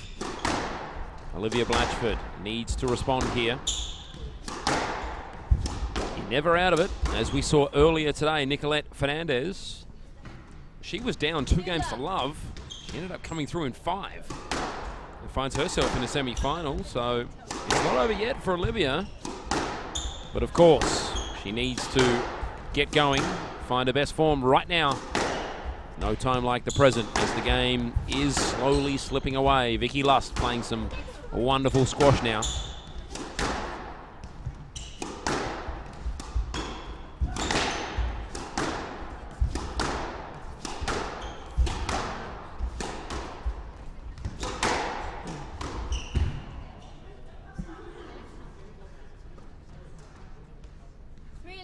Good piece of play from Lust now, already 3-love up here in game 3. She's playing irresistible squash at the moment.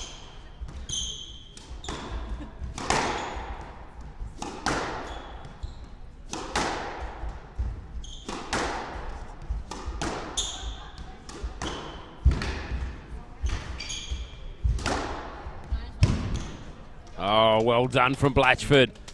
She was up against it. I tell you what, Lust was playing some great shots, but the final say of the point went the way of Blatchford with this wonderful shot down the left wall.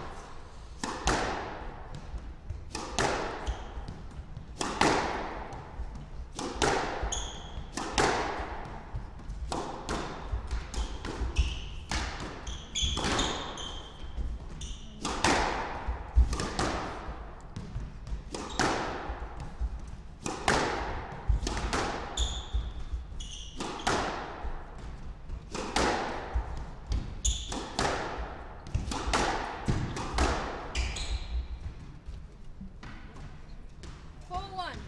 An important point for Victoria Lust. Blatchford was playing some great shots in that rally. Lust just steadies at 4-1.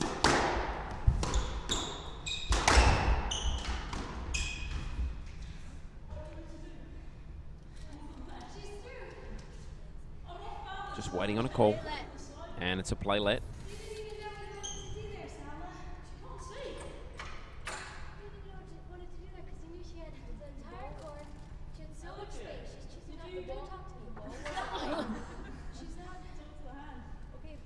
The ball was out. She could have, like. I know, but then why didn't she play it? Because I was on phones. Because I don't 4-1.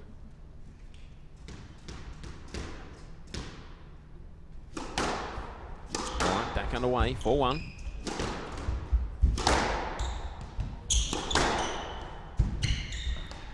Oh, Lust. Lovely stuff. 5-1. Right in the back left court. In control here, the girl from England. And another point, 6-1. 6-1. Now just 5 points away from what would be a dream spot in the semi-finals. 7-1. Make that 4 points away. 7-1. So a spot with Moverly awaits.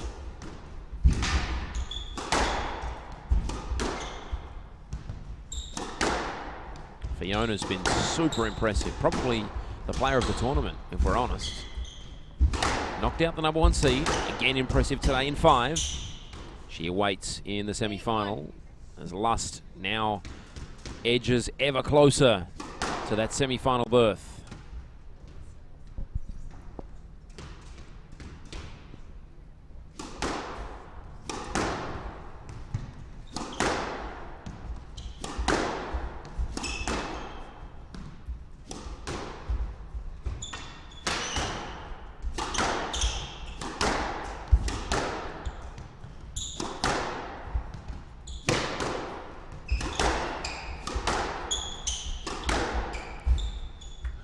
And Lust again with some high quality stuff. 9-1. She's powering to victory here. 10-1 match ball.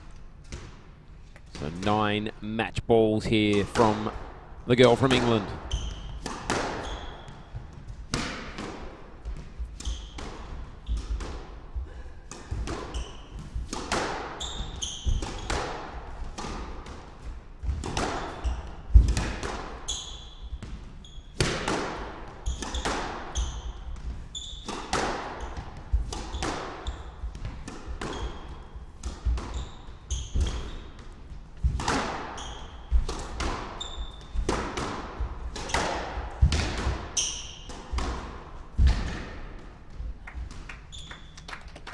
Victoria is victorious. 3 games. Match. We think that's match. I'm pretty sure it's match. And there they go. Now they shake hands. They may be second guessed for a second. I knew the score. It's all over, folks. Victoria victorious in straight games. And she will now go through for a semi-final against Moverly. Fiona Moverly is waiting in the semis as we say goodbye, farewell, and hope that you enjoyed our telecast right here on squashstream.tv. We'll see you tomorrow for our 2 big semi-finals. Farewell.